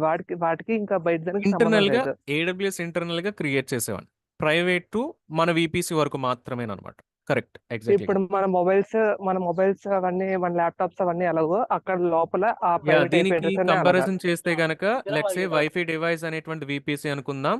VPC లోపల మనకి EC2 సర్వర్స్ అనుకుందామండి. First EC2, second EC2, third EC2. So ఇప్పుడు ఇక్కడ మీకు ఇంటర్నెట్ ఐపీ రావాలి అనంటే అది AWS వాడు అసైన్ చేస్తాడండి. ఎక్కడి నుంచో తీసుకొస్తాడు, ఏదో ఒక యూనిక్ ఐపీని అసైన్ చేస్తాడు. మీరు చెప్పినట్టు AWS వాడు కొన్ని పబ్లిక్ ఐపీస్ కొనుక్కొని పెట్టుకుంటాడు, అందులో నుంచి ఏదో ఒక ఐపీ అడ్రస్ ఇస్తాడు. ఈ ప్రైవేట్ ఐపీస్ అన్నీ కూడా VPC మాత్రమే అలొకేట్ చేస్తూ ఉంటదన్నమాట. Similar to white. Correct. Okay. Difference అర్థమైంది కానీ ఈ ప్రైవేట్ ఐపీ అడ్రస్ అనేది ఇంకా వాడు ఎలా క్రియేట్ చేస్తారో అది మాత్రం అర్థం కావట్లేదు. చేస్తాడు అన్నీ ఒకేసారి రావు కదా, మనం డెమో చేస్తున్నప్పుడు మీకు వస్తుంది. Okay. Okay. Any other questions అండి? Srini and చెప్పండి. one question only. So the explanation is very clear, very good explanation. Thank you. And the question ఏంటంటే ఇప్పుడు real scenario లో if I'm working as AWS engineer, how do I get the requirement saying that I need to allocate this many IPs? What is in your situation, like in your practical experience, how do the requirement comes into your plate? ఇక్కడ బేసిక్‌గా first thing ఏంటి అని అంటే మనం ఏ series select చేసుకోవాలనేటువంటి question కింద ఉంటుంది. అది నేను నెక్స్ట్ స్లైడ్‌లో దాని గురించి చూపిస్తాను. సో ఎందుకంటే ఐపీ అడ్రెసెస్ అనేవి ప్రైవేట్ ఐపీస్ పర్టిక్యులర్‌గా. సో నేను ఎగ్జాంపుల్ చెప్పినప్పుడు 10.0.0 ఇదే చెప్తున్నానండి. ఎందుకని 11 డాట్ చెప్పట్లేదు, లేకపోతే ఎందుకని 1.0.0 చెప్పట్లేదు అని అంటే దానికి ఒక స్పెసిఫిక్ రీజన్ ఉంది. అది నేను నెక్స్ట్ స్లైడ్స్‌లో మీకు చూపిస్తాను. ఏం ఐపీ సిఐడిఆర్స్ యూజ్ చేయాలనేటువంటిది నేను చెప్తాను. దెన్ నెంబర్ ఆఫ్ ఐపీస్ అనేటువంటిది ఏంటి అని అంటే ఇవి యాజ్ ఎ స్టాండర్డ్ ప్రాక్టీస్ కింద ఏం చేస్తారంటే /16 అనేటువంటి మీరు తీసుకోవచ్చండి. దేనికి? VPCకి. సబ్నెట్కి వచ్చేసరికి యాజ్ ఎ స్టాండర్డ్ ప్రాక్టీస్ కింద /24 అనేటువంటిది మీరు కంటిన్యూ చేయొచ్చు. అన్లెస్ కస్టమర్ మీ దగ్గరకు వచ్చి ఆర్ మీరు హ్యాండిల్ చేస్తున్న ప్రాజెక్ట్ రిక్వైర్మెంట్లో నాకు ఒక్కొక్క VPCకి కూడా ఇన్ని నెంబర్ ఆఫ్ ఐపీ అడ్రసెస్ కావాలి అని అంటేనే తప్ప ఈ నెంబర్ అనేటువంటిది మనం చేంజ్ చేయమండి. అగైన్ ఈ టోటల్ నెంబర్ అంతా కూడా లెట్స్ సే మీకు ఒక్కొక్క సబ్నెట్లో కూడా ఒక 10 సర్వర్స్ క్రియేట్ చేయాలనుకోండి. సో మినిమం 10 ఐపీస్ అనేవి అవైలబుల్గా ఉండాలి. సో 10 ప్లస్ AWS రిజర్వ్ చేసుకునే 5 ఐపీస్ ఉంటాయి. మినిమం 15 ఐపీస్ అయితే సబ్నెట్లో అవైలబుల్గా ఉండాలి. అయితే దీనికి టోటల్గా 16 ఐపీస్ అలొకేట్ చేస్తే సరిపోతుంది. విచ్ మీన్స్ /28 అనేటువంటిది సైజ్ కింద తీసుకున్నా సరే మీకు ఐపీస్ అనేవి సరిపోతాయి. కానీ మనం ఎప్పుడు కూడా అంత కరెక్ట్గా ఐపీస్ ఇవ్వాల్సిన అవసరం లేదండి. కొన్ని ఐపీస్ మనం ఎక్స్ట్రానే అలొకేట్ చేసుకోవచ్చు. సో సింపుల్గా /24 కానీ /25 కానీ తీసుకుంటే మీకు టోటలీ 256 ఐపీ అడ్రసెస్ కానీ /25 తీసుకుంటే 128 ఐపీ అడ్రసెస్ కానీ వస్తాయి కాబట్టి సో అవి మాక్సిమం యూస్ కేసెస్కి సరిపోతాయి. అన్లెస్ ఏదైనా స్పెసిఫిక్ యూస్ కేస్ వస్తేనే తప్ప వీటిని మనం చేంజ్ చేయాల్సినటువంటి నీడ్ ఉండదు అనమాట. Yeah, thank you. Is there any cost factor if I see 16 or if I see 28, is there any cost factor here? No. VPC అనేటువంటి మనకు ఫ్రీ సర్వీస్ అండి. సో అందులో ఉన్నటువంటి ఎన్ని ఐపీస్ తీసుకున్నా మీకు ఛార్జెస్ ఏమీ ఉండవు, కాస్ట్ ఏమీ ఉండదు. Okay. Yeah, thank you, Andy. Thank you so much.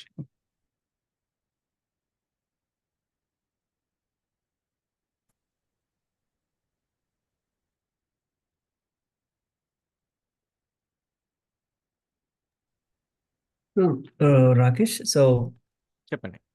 విపిసికి ఇప్పుడు ఒక పబ్లిక్ ఐపీ అడ్రస్ అసైన్ చేస్తుందా AWS డైరెక్ట్గా ఆటోమేటిక్గా?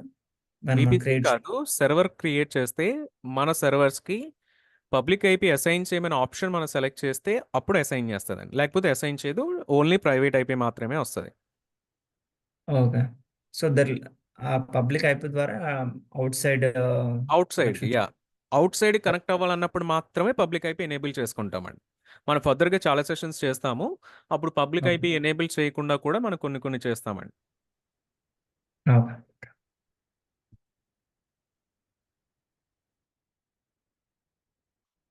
ఓకే, సో ఫర్దర్గా చెక్ చేద్దామండి. ఇప్పుడు మనం VPCకి వచ్చేసి సిఐడిఆర్స్ క్రియేట్ చేయాలని చెప్తున్నామండి. బట్ ఈ సిఐడిఆర్స్ అనేవి నేను ఎగ్జాంపుల్కి చెప్పింది ఆల్రెడీ ఇప్పుడు యాడ్ చేసినట్టుగా 10 సిరీస్ యాడ్ చేశాను. కానీ ఏ సిరీస్ తీసుకోవాలి, మనం ఏ సిరీస్ తీసుకోవాలనేటువంటి దానికి RFC 1918 అనేటువంటి ఒక స్టాండర్డ్ అయితే కనిపిస్తుందండి. ఇది మీరు ఆన్లైన్లో కూడా చెక్ చేయొచ్చు. RFC 1918 అనేటువంటిది. RFC 1918లో మీకు 3 సిఐడిఆర్ రేంజెస్ కనిపిస్తాయి. 10 సిరీస్, 172 సిరీస్, 192 సిరీస్. ఒకసారి మీరు నిన్న రీకాల్ చేసుకుంటే మన డిఫాల్ట్ VPCకి అసైన్ చేసినటువంటి సిరీస్ వచ్చేసి 172 సిరీస్ అనమాట. సో ఇవి 3 సిరీసే తీసుకోవాలి. ఎందుకని 3 సిరీసే తీసుకోవాలి? మనం ఏం చెప్పుకుంటున్నామండి, IPv4లో ప్రైవేట్ ఐపీస్ ఉంటాయి, పబ్లిక్ ఐపీస్ కూడా ఉంటాయి. సో లెట్స్ సే అంటే ఇక్కడ ఒక కన్ఫ్యూజన్ ఏమొస్తది అని అంటేనండి, ఒక ప్రైవేట్ ఐపీ వచ్చేసండి, ఇది private IP, only private IP అండి. ఈ సర్వర్‌కి అటాచ్ చేసినటువంటి ప్రైవేట్ ఐపీ వచ్చి 10.0.0.1 అనేటువంటిది ప్రైవేట్ ఐపీ కింద ఉంది.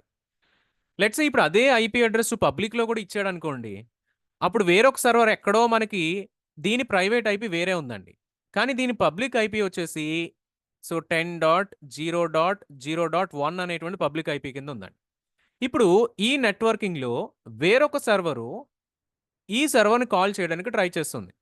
కాల్ చేస్తున్నప్పుడు 10.0.01 చేసినప్పుడు ఈ ప్రైవేట్ సర్వర్ కనెక్ట్ అవ్వాలా?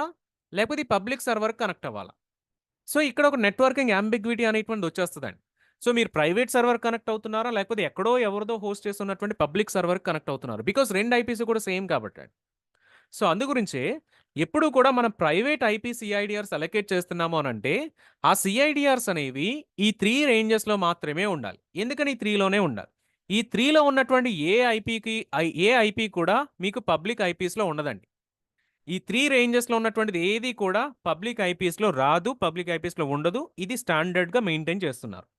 సో కాబట్టి మనం ఇవే సెలెక్ట్ చేసుకోవాల్సి ఉంటుంది. అయితే ఇందుట్లో కూడానండి మీకు రేంజెస్ కూడా కనిపిస్తున్నాయి. సో 10.0.0 నుంచి 10.255.255.255 దాకా చేసుకోవచ్చు. లెట్స్ సే ఒక వీపీసీ అనేటువంటిది 10.0.0.0/16 చేసుకోవచ్చు. ఒకటే సిఐడిఆర్‌తో ఒకటే రీజియన్‌లో మల్టిపుల్ వీపీసీస్ కూడా చేసుకోవచ్చండి. ప్రాబ్లమ్ ఏమీ ఉండదు. ఏ సిఐడిఆర్ ఆ CIDR is private to that particular VPC అనమాట. సో 10.0.0.0/16 అని వేరొక వీపీసీ కూడా క్రియేట్ చేసుకోవచ్చు. ప్రాబ్లమ్ ఏమీ ఉండదు. కన్‌ఫ్యూజన్ ఏమీ కూడా ఉండదండి.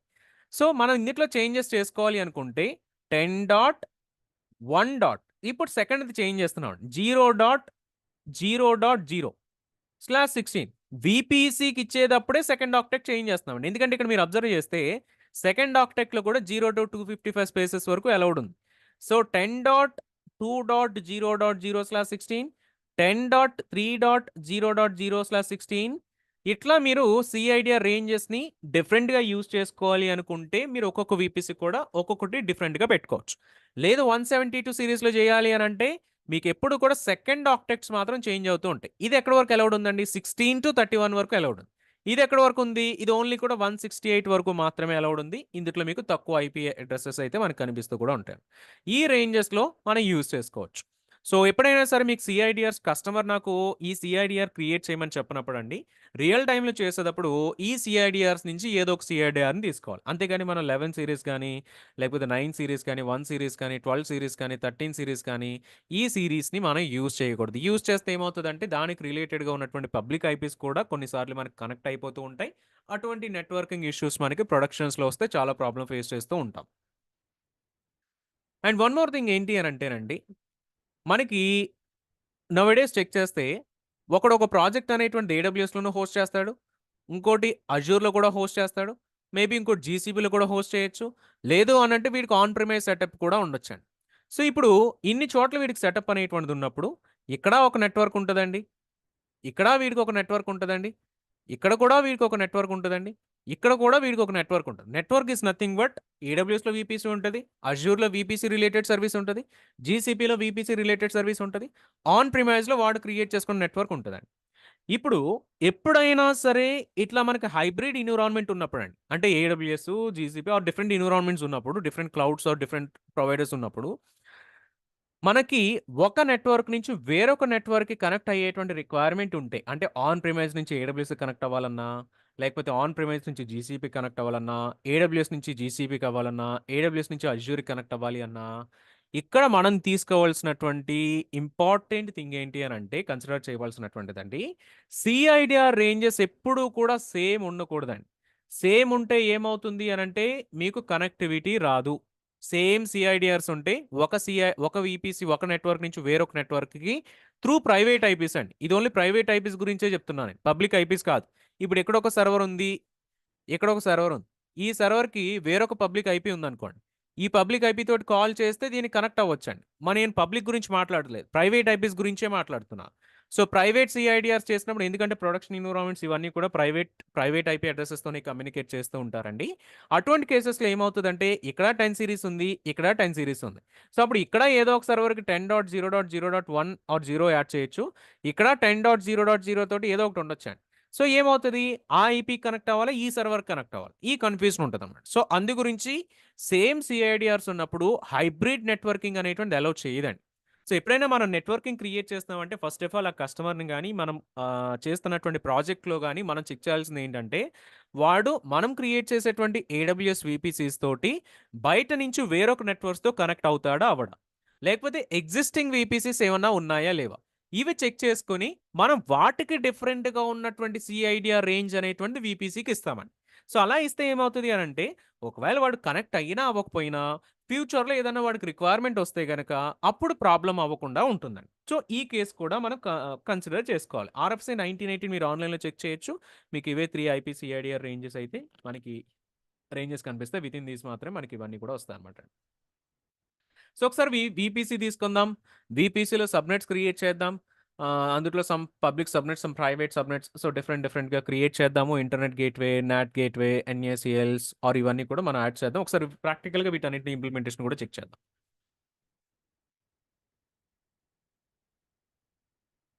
సో RFC 1918 ఆర్ స్టార్టింగ్ నుంచి ఏమైనా క్వశ్చన్స్ ఏమైనా ఉంటాయో ఒకసారి యాడ్ చేయండి. మీన్ నేను బ్రౌజర్ షేర్ చేస్తాను. అన్మ్యూట్ ఆప్షన్ ఉంది, మీరు అన్మ్యూట్ చేసుకుని మీ క్వశ్చన్స్ యాడ్ చేయొచ్చు. రాకేష్ గారు, చెప్పండి. ఇప్పుడు ప్రైవేట్ ఐపీ అడ్రసెస్ అనేవి ఉన్నాయి కదా, అవి లిమిటేషన్ ఏం లేకుండా మామూలుగా ఇప్పుడు ఒక రౌటర్ ఉంది, రౌటర్కి ఎందుకు లిమిటేషన్ అనేది ఇస్తాడు? ఇప్పుడు ప్రైవేట్ ఐపీ అడ్రసెస్ అనేవి అన్లిమిటెడ్ అసైన్ చేసుకోవచ్చు కదా. అన్లిమిటెడ్ అసైన్ చేసుకోవచ్చు అని కాదు, కానీ మనం ఆ నెట్వర్క్కి ఎంతైతే సెట్ చేసుకుంటామో అంతవరకు మాత్రమే అలౌడ్ ఉంటుందండి. ఇప్పుడు మీరు వైఫై లాంటి డివైజెస్ తీసుకుంటే కనుక వైఫై రౌటర్స్, అందులో మ్యానుఫ్యాక్చర్ ఒక నెట్వర్క్ మాస్క్ అనేటువంటి అక్కడ పెడతాడు, విచ్ మీన్స్ /23 /24 సంథింగ్ ఏదో ఒకటి పెడతాడు. సో మీకు ఆ విత్ ఇన్ ద లిమిట్స్ మాత్రమే తీసుకోగలుగుతుంది తప్ప అంతకంటే ఎక్కువ తీసుకోదండి. అండ్ AWS లిమిటేషన్ 16 to 28 మధ్యలో. AWS ఈస్ ద మ్యానుఫ్యాక్చరర్ కాబట్టి వాడు పెట్టిన లిమిటేషన్ అంత ఉంది. మేబీ వాడికి అక్కడ సమ్ నెట్వర్కింగ్ కన్స్ట్రెంట్స్ ఏమైనా ఉండొచ్చేమో. సో దాని గురించి AWS వాడు ఎక్కడా చెప్పలేదు. బట్ ఏ సర్వీస్ మనం తీసుకున్నా దానికి మినిమం లిమిట్ అనేటువంటిది, మాక్సిమం లిమిట్ అనేటువంటిది ఉంటుంది. ఓకే. మళ్ళీ ఇంకోటి, ఇప్పుడు మనం ఎక్కువ డివైజెస్ అనేది పెంచుతున్న కొద్దీ మనకి బ్యాండ్విడ్త్ ఇష్యూ వస్తుంది కదా. అలాంటి ఇష్యూస్ ఏమి ఇప్పుడు AWS లోనే ప్రైవేట్ ఐపీస్ ఎక్కువ ఉండడం వల్ల దాంట్లో బ్యాండ్విడ్త్ ఇష్యూస్ అవి రావంటారా? ప్రైవేట్ నెట్వర్క్లు బ్యాండ్విడ్త్ ఇష్యూస్ ఏమీ రావు. బట్ మీరు ఇంటర్నెట్ కనెక్ట్ అవ్వాలనుకోండి ప్రైవేట్ సబ్నెట్స్ నుంచి. ఇప్పుడు పబ్లిక్ సబ్నెట్స్ నుంచి కనెక్ట్ అవ్వాలి అంటే మనకి ఇంటర్నెట్ గేట్వే అనేటువంటిది ఉంది.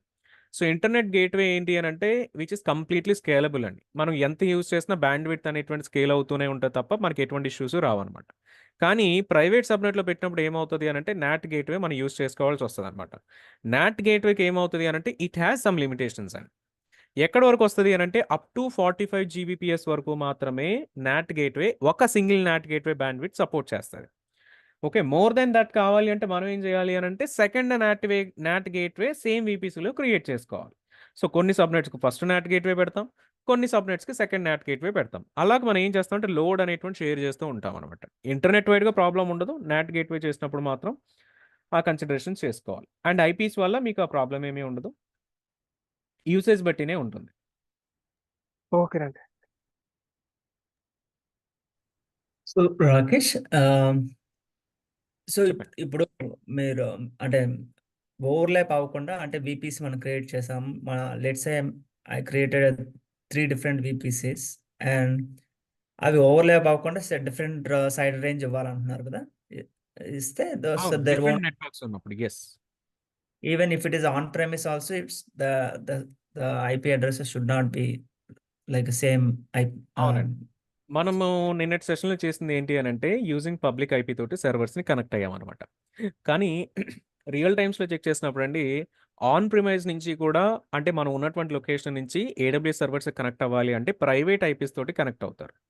ప్రైవేట్ IPస్తో ఎలా కనెక్ట్ అవుతారంటే దానికి వేరే సెటప్ చేస్తారండి. Like site to site VPN అని, లేకపోతే సాఫ్ట్వేర్ VPN అని, లేకపోతే డైరెక్ట్ కనెక్ట్ అని, ఇటువంటి ఎక్స్ట్రా సెటప్స్ చేస్తారండి. ఈ సెటప్స్ చేసినప్పుడు మనకి ప్రైవేట్ ఐపీస్ తోటి కమ్యూనికేట్ చేసుకోవచ్చు. సో సేమ్ సిఐడిఆర్స్ ఉన్నాయనుకోండి ఆన్ ప్రిమైస్లోను ఏడబ్ల్యూఎస్లోను. So due to this ambiguity AWS కూడా అలౌ చేయడండి. సేమ్ ఐపీ సిఐడిఆర్స్ ఉన్నాయి, డిఫరెంట్ సిఐడిఆర్స్ ఉండాలి. అందుగురించి ఈ పాయింట్ మనం కన్సిడర్ చేసుకుని డిఫరెంట్ సిఐడిఆర్స్ యూస్ చేస్తే ఇన్ కేస్ ఇప్పుడు కాకపోతే ఫ్యూచర్లో ఎప్పుడైనా మనం ఆన్ ప్రిమైస్ నెట్వర్క్తో కానీ వేరే క్లౌడ్ నెట్వర్క్తో కానీ ఇంటిగ్రేట్ చేస్తున్నప్పుడు మనకు ఆ ప్రాబ్లం రాకుండా ఉంటుందండి.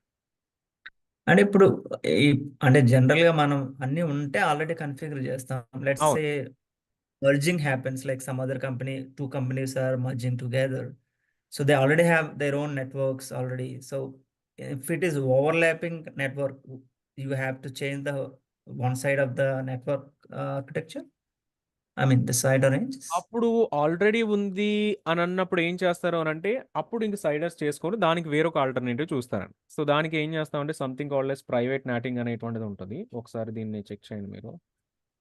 Okay.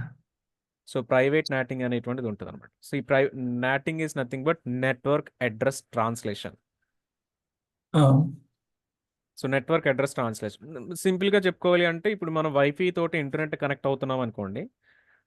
మన హౌస్లో ఉన్నటువంటి ఏ డివైస్ తోటి ఇంటర్నెట్ కనెక్ట్ అయినా సరే మీరు ఏ డివైస్ నుంచి అయినా చెక్ చేయొచ్చు. మై ఐపీ అనేటువంటి తీసుకుంటే మీ వైఫై రౌటర్కి అసైన్ చేసినటువంటి పబ్లిక్ ఐపీ ఏదైతే ఉందో ఆ ఐపీ నుంచే కమ్యూనికేషన్ వెళ్తుందండి. సేమ్ నాట్ గేట్వే కూడా పెట్టుకున్నప్పుడు ఏమవుతుంది అని అంటే public not gateway private not gateway తీసుకున్నప్పుడు నాట్ గేట్వే కూడా ఒక ఐపీ అడ్రస్ వస్తుందండి. ఆ ఐపీ అడ్రస్తోనే కమ్యూనికేట్ చేస్తుంది. ఒరిజినల్ ఐపీ హైడ్ అవుతుందండి. సో ఇది కొంచెం అడ్వాన్స్గా ఉంటుంది అనమాట. మీరు చెప్పిన కాన్సెప్ట్లో ఏమవుతుంది అని అంటే ఇన్ కేస్ అట్లా రెండు కంపెనీస్ మెర్జ్ అయితే కనుక దెన్ ఆ కేసులో ప్రైవేట్ నాటింగ్ అనేటువంటి కాన్సెప్ట్ యూస్ చేసుకొని వాళ్ళకి ఒక సైడ్ ఉన్నటువంటి సిఐడిఆర్ని మాస్కింగ్ చేసుకుంటారండి. సో ఒరిజినల్ సిఐడిఆర్ కనపడదు, త్రూ నాట్ గేట్వే ద్వారానే వాళ్ళు కమ్యూనికేషన్ అనేటువంటి జరుగుతుంది అనమాట అండి. ఓకే. సో జనరల్ గా మనం అయితే నెట్వర్క్ అనేది మన ఇంటర్నల్ కంపెనీల ద్వారా జరుగుతుంది. బట్ మన అప్లికేషన్స్ కానీ ఏదైనా సాఫ్ట్వేర్ డెవలప్ చేసేటప్పుడు కస్టమర్స్ యాక్సెస్ చేసేటప్పుడు త్రూ వెబ్ పబ్లిక్లోనే పబ్లిక్ వస్తుందండి. కరెక్ట్ అండి. ఇప్పుడు youtube.com తీసుకుంటే ఇట్స్ పబ్లిక్ అప్లికేషన్ కాబట్టి పబ్లిక్ యాక్సెస్ అవ్వాలి, లేదంటే so user the only question అంటే ఇవి పబ్లిక్ ఐపీసే, బట్ EC2 లేదా some what ever this S3 service, all of them not S3 service. So EC2 RDS something మనం ఉంది VPC ఇన్సైడ్ VPC లో private లో పెట్టాం, ప్రైవేట్ నెట్వర్క్ లో అవును. పెట్టాం కదా. అవునండి. బట్ ఏది ఆ కాలు ఆ లోపలికి రావాలి కదా, అంటే ఈ ప్రైవేట్ నెట్వర్క్ క్రాస్ చేసి పబ్లిక్ కి వస్తుందా, లేదా అంటే ఇటు ప్రైవేట్ కి నెట్వర్క్ కి సంబంధం లేదా పబ్లిక్ ఉంటే డైరెక్ట్ యాక్సెస్ అయిపోతుందా? డైరెక్ట్ యాక్సెస్ అవుతుంది. అంటే మనం ఇంటర్నెట్ గేట్వే పెడుతున్నాం కదండి. సో మన సో VPCకి ఇంటర్నెట్ కనెక్టివిటీ వస్తుంది అనమాట. ఓకే అండ్ సో రౌట్ టేబుల్స్లో రౌటింగ్ పెడుతున్నాం కాబట్టి మనకి అట్లా కనెక్టివిటీ అనేటువంటి VPC లోపలికి వస్తుంది. అందు గురించి నేను హౌసింగ్ ఎగ్జాంపుల్ చెప్పేటప్పుడు చుట్టూ రైట్ ఉంటుంది, గేట్వే పెడితేనే లోపలికి వెళ్తాం అనేటువంటి చెప్పానండి. Okay, thanks. Okay. So present వచ్చేసి AWS కన్సోల్ అనేది ఒకసారి ChatGPTలో చెక్ చేద్దాం. So total number of IPs in IPv4, click on enter. So 4 బిలియన్ IP అడ్రసెస్ అండి, just 2 to the power of 32. Just same total IPs in IPv6 చేస్తే కనుక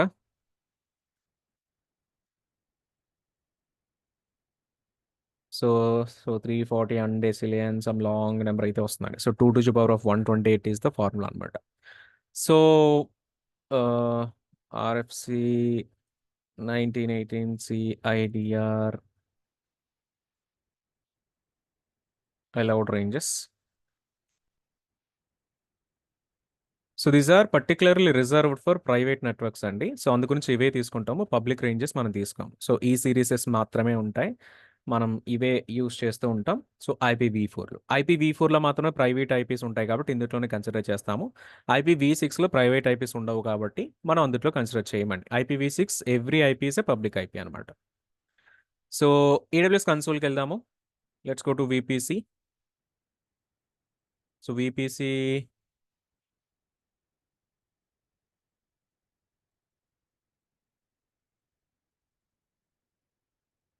so ఏవో VPCs, క్రియేట్ ఏ VPC. ఇప్పుడు నా అకౌంట్లో మీరు అబ్జర్వ్ చేస్తానండి, అంటే కొంతమందికి స్టార్టింగ్లో క్వశ్చన్ ఏముంటుంది అని అంటే నేను ఇప్పుడు ఆల్రెడీ కూడా 10 సిరీస్లో ఒక VPC క్రియేట్ చేశాను. మళ్ళీ సెకండ్ వీపీసీ క్రియేట్ చేయలేమేమో అన్న కన్ఫ్యూజన్ ఉంటుంది. అలా ఏం కాదు. ఇవన్నీ ప్రైవేట్ ఐపీస్ కాబట్టి ఏ వీపీసీకి ఆ వీపీసీకి మీరు యాడ్ చేసుకోవచ్చు అండి. ప్రాబ్లం ఉండదు. ఇప్పుడు చూడండి నేను సేమ్ ఇదే సిఐడిఆర్తో క్రియేట్ చేస్తాను.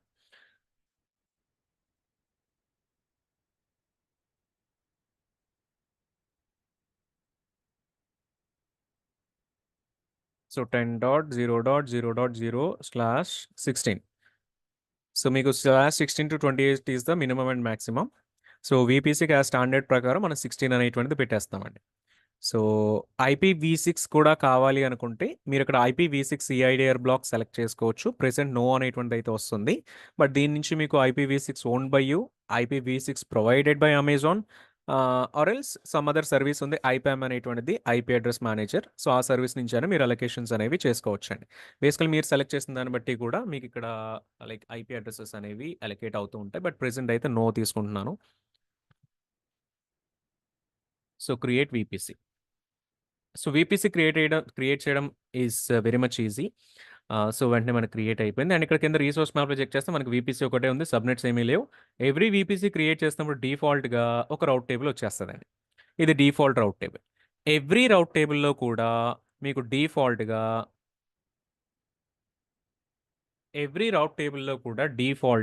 ఒక రౌట్ అయితే వస్తుందండి. ప్రెసెంట్ అయితే ఒకటే రౌట్ టేబుల్ ఉంది. బట్ ఈ వీపీసీలో మీరు ఎన్ని రౌట్ టేబుల్స్ క్రియేట్ చేసినా అన్ని రౌట్ టేబుల్స్లో కూడా మీ వీపీసీకి సంబంధించిన సిఐడిఆర్ ఏదైతే ఉందో ఆ సిఐడిఆర్ మీకు ఆల్రెడీ ఇందులో అలౌడ్ అయితే వచ్చేస్తుందండి ఈ రౌట్స్లో. సో కాబట్టి మనకి ఈ రౌట్ని మనం డిలీట్ చేయలేము. ఎవ్రీ రౌట్ టేబుల్లో కూడా ఇది డిఫాల్ట్గా వస్తుందండి. సో వీపీసీలో ఉన్నటువంటి ఒక సర్వర్ ఏ సబ్నెట్లో ఉన్నా కమ్యూనికేట్ చేసుకోగలదు. ఇప్పుడండి ఫైర్ వాల్స్ కూడా ఓపెన్ చేసి ఉంటే మీరు బై డిఫాల్ట్ అయితే నెట్వర్క్ కమ్యూనికేషన్ ఎస్టాబ్లిష్ చేసుకోవచ్చు. మనకి సెక్యూరిటీ ఫైర్ వాల్స్ కూడా ఓపెన్ చేసుకుంటే ఆ కమ్యూనికేషన్ మనం ఈజీగా చేసుకోవచ్చు అండి. ఓకే, సో ఇది రౌట్ టేబుల్స్. ఇది మెయిన్ రౌట్ టేబుల్ అంటారండి. ఒకసారి బ్యాక్ వెళ్ళిపోదాం. అండ్ ఇందులో చెక్ చేస్తే టెనాన్సీ కనిపిస్తుంది. టెనాన్సీ ఎవ్రీ టైం కూడా మనకి వీపీసీ క్రియేట్ చేస్తున్నప్పుడు మీకు డిఫాల్ట్ టెనాన్సీ, డెడికేటెడ్ టెనాన్సీ ఉంటుందండి. సో డిఫాల్ట్ అంటే ఒక షేర్డ్ ఇన్ఫ్రాస్ట్రక్చర్ మీద, అంటే నా అకౌంట్కి సంబంధించిన వీపీసీస్, మీ అకౌంట్కి సంబంధించిన వీపీసీస్ సేమ్ సర్వర్స్ పైన ఉండొచ్చండి. కానీ డెడికేటెడ్ తీసుకుంటే మీకోసం సెపరేట్గా డెడికేటెడ్గా ఒక ఇన్ఫ్రాస్ట్రక్చర్ పైన మాత్రం మీ వీపీసీ సెటప్ చేస్తాడు. బట్ అది మీకోసం డెడికేటెడ్గా పెడుతున్నాను కాబట్టి అందులో డెఫినెట్లీ సమ్ ఎక్స్ట్రా ఛార్జెస్ అయితే ఉంటాయి. మరి మనం డిఫాల్ట్ వీపీసీనే తీసుకున్నాము. So which is called as tenancy. So tenancy every VPC has VPC ID అండి. ప్లస్ వీటితో పాటు మనకి IPv4 సిఐడిఆర్ కనిపిస్తున్నాయి. సో లెట్సే ఇప్పుడు IPv4 సిఐడిఆర్ ఉంది కదండి. ఇన్ కేస్ ఫ్యూచర్లో ఈ IPv4 సిఐడిఆర్ మనంతా యూజ్ చేసేసామండి. మొత్తం 65,536 అడ్రసెస్ మనం యూజ్ చేసేసాం. తర్వాత నేను ఇది ఎక్స్టెండ్ చేసుకోవాలంటే చేసుకోగలనా, చేసుకోలేను అని అంటే AWS వాడు మనకు ఒక ఆప్షన్ ఇచ్చాడు. మీకు ఇక్కడ సిఐడిఆర్ అని కనిపిస్తుంది. సిఐడిఆర్స్లో మనం వేరే సిఐడిఆర్స్ యాడ్ చేసుకోవచ్చు అండి. యాక్షన్స్లో చెక్ చేస్తే so edit CIDRs, add IPv6 CIDR మీరు యాడ్ చేసుకోవచ్చు. IPv4 సిఐడిఆర్స్ కూడా యాడ్ చేసుకోవచ్చు. IPv4 CIDR let's say 10.0.1.0/16. So sorry, third octet కాదు, ఫోర్త్ ఆక్టెక్ట్ చేంజ్ చేయాలి. సారీ, సెకండ్ ఆక్టెక్ట్ చేంజ్ చేయాలి. 1.0 VPC/16 పెడుతున్నాం కాబట్టి సేవ్ ఇట్. యా, మీరు చెక్ చేస్తే 2 సిఐడిఆర్స్ కూడా మనకి వచ్చినాయి అనమాట. ఇప్పుడు ఏం చేయొచ్చు అంటే మీరు ఈ సెకండ్ సిఐడిఆర్లో కూడా మీ సర్వర్స్కి అలొకేషన్ జరుగుతూ కూడా ఉంటుంది. ఇలా మీరు అప్ టు ఐ థింక్ 5 సిఐడిఆర్స్ వరకు కూడా యాడ్ చేసుకోవచ్చు అండి IPv4కి. అయితే మీరు ఎప్పుడైతే ఇది యాడ్ చేశారో మీ వీపీసీలో వచ్చేటువంటి ఎవ్రీ రౌట్ టేబుల్లో కూడా డిఫాల్ట్గా ఈ రౌట్ టేబుల్కి వెళ్దాము. ఎవ్రీ రౌట్ టేబుల్లో కూడా, అంటే వీపీసీలో ఉన్నటువంటి ఎవ్రీ రౌట్ టేబుల్లో కూడా ఈ రౌట్ అనేటువంటిది యాడ్ అవుతూ ఉంటుంది. ఐ థింక్ ఒకటే కనిపిస్తుంది. రీఫ్రెష్ చేసి చూద్దాము, ఇంకొక రౌట్ కూడా వస్తుంది. చూడండి, వీటిని మనం మాడిఫై చేయలేమండి. మీరు వీపీసీలో సిఐడిఆర్ ఎక్స్ట్రా పెట్టారంటే ఆటోమేటిక్ రౌట్ టేబుల్స్లో కూడా రౌట్ యాడ్ అయిపోతుంది అనమాట. మీరు వీపీసీలోకి వెళ్ళి దాన్ని రిమూవ్ చేశారనుకోండి, అది ఆటోమేటిక్గా రిమూవ్ అయిపోతుంది. ఒకసారి ఇక్కడ రీఫ్రెష్ చేద్దాము. సిఐడిఆర్స్లో 2 కనిపిస్తున్నాయి. యాక్షన్స్, ఎడిట్ సిఐడిఆర్స్, రిమూవ్ చేసేస్తున్నాను. Close it. ఇది రిమూవ్ చేస్తారు కదా, ఒకసారి రౌట్ టేబుల్లో కూడా వెళ్ళి ఇక్కడ రీఫ్రెష్ చేస్తే కనుక మీకు ఆ ఎక్స్ట్రా రౌట్ కూడా పోతుందండి. సో ఇవి డిఫాల్ట్ రూట్స్ అనమాట. వాటికి అవే వస్తే వాటికి అవే పోతాయి మనం సిఐడిఆర్స్ రిమూవ్ చేస్తే కనుక. దెన్ VPCsలో మనకి ఈ DNS host names, DNS resolutions అనేవి ఉంటాయి. అండ్ డిఫాల్ట్‌గా ఒక NACL కూడా వస్తుంది. ఆల్రెడీ నేను ఇది మీకు చూపించాను. అండ్ డిఫాల్ట్‌గా మనకు ఒక సెక్యూరిటీ గ్రూప్ కూడా డిఫాల్ట్‌గా వస్తుంది. ఒకసారి ఇక్కడ ఫిల్టర్ చేసుకుందాం. మన VPC కస్టమ్ VPC. అండ్ ఇక్కడ మీకు సెక్యూరిటీ గ్రూప్స్‌కి వెళ్తే గనక డిఫాల్ట్‌గా VPCతో పాటు క్రియేట్ అయిన డిఫాల్ట్ సెక్యూరిటీ గ్రూప్ ఒకటి వస్తదండి. ఎవ్రీ టైమ్ VPC క్రియేట్ చేస్తున్నప్పుడు మాకు డిఫాల్ట్ VPC వస్తది. NACL కూడా ఒక డిఫాల్ట్ NACL వస్తదండి. సో వీటిని మనం డిలీట్ చేసుకొని మళ్ళీ కొత్తది కావాలంటే క్రియేట్ చేసుకోవచ్చు. సో నెక్స్ట్ సబ్‌నెట్స్ క్రియేట్ చేద్దాం. So create subnet. సబ్‌నెట్స్‌లో VPC సెలెక్ట్ చేసుకుంటాము. Custom VPC. దెన్ ఇది మన IPv4 CIDR. లెట్స్ సే మనం ఏం చేద్దామంటే అంటే యాక్చువల్‌గా మనకి ఎట్లా ఉంటుంది అని అంటేనండి, మన VPCలో ప్రైవేట్ సబ్‌నెట్స్ ఉండాలి. పబ్లిక్ సబ్‌నెట్స్ కూడా ఉండాలి. సో ఒక్కసారి నేను మీకు సో AWS ఆర్కిటెక్చర్స్ అనేటువంటిది తీసుకుంటాను. Some images.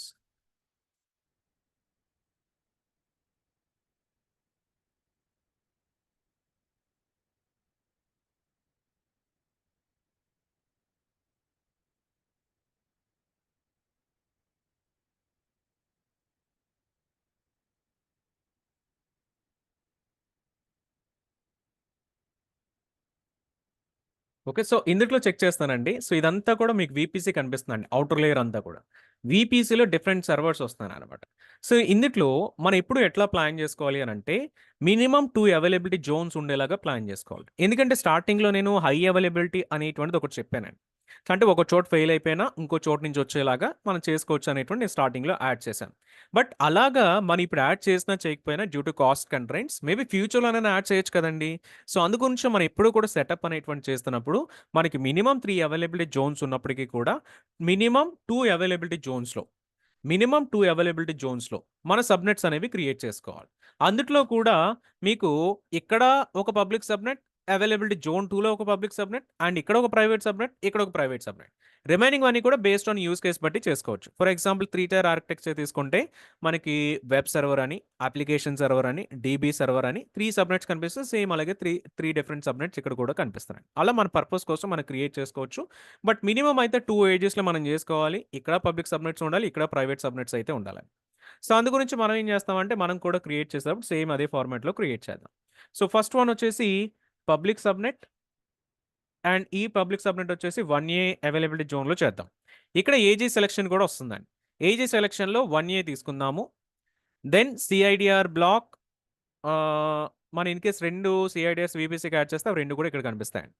So IPv4 subnet CIDR block ఇది మన కాలిక్యులేషన్స్ ప్రకారం యాడ్ చేద్దాం. 10.0.0.0/24 ఫస్ట్ సబ్‌నెట్‌కి ఇస్తున్నాం. మీరు ఇక్కడ అబ్జర్వ్ చేయొచ్చు 256 IPs అనేవి కనిపిస్తున్నాయి. లేదు 25 చేస్తారంటే 128 IPs, 26 చేస్తే 64 IPs ఇక్కడ మనకు డైరెక్ట్‌గా విజిబిలిటీ వస్తుందన్నమాట. మనమైతే /24 తీసుకుందాము. So click on create subnet. So ఒక సబ్‌నెట్ క్రియేట్ అయింది. దెన్ సెకండ్ సబ్‌నెట్ చేద్దాము. సెకండ్ సబ్‌నెట్ VPCలో అగైన్ పబ్లిక్ సబ్‌నెటే చేద్దాము. But in the different AZ. So public subnet 1Bలో చేస్తున్నామండి. Availability zone 1B and CIDR వచ్చేసి 10.0.0.1/24 ఇది చాలా మంది చేస్తూ ఉంటారు.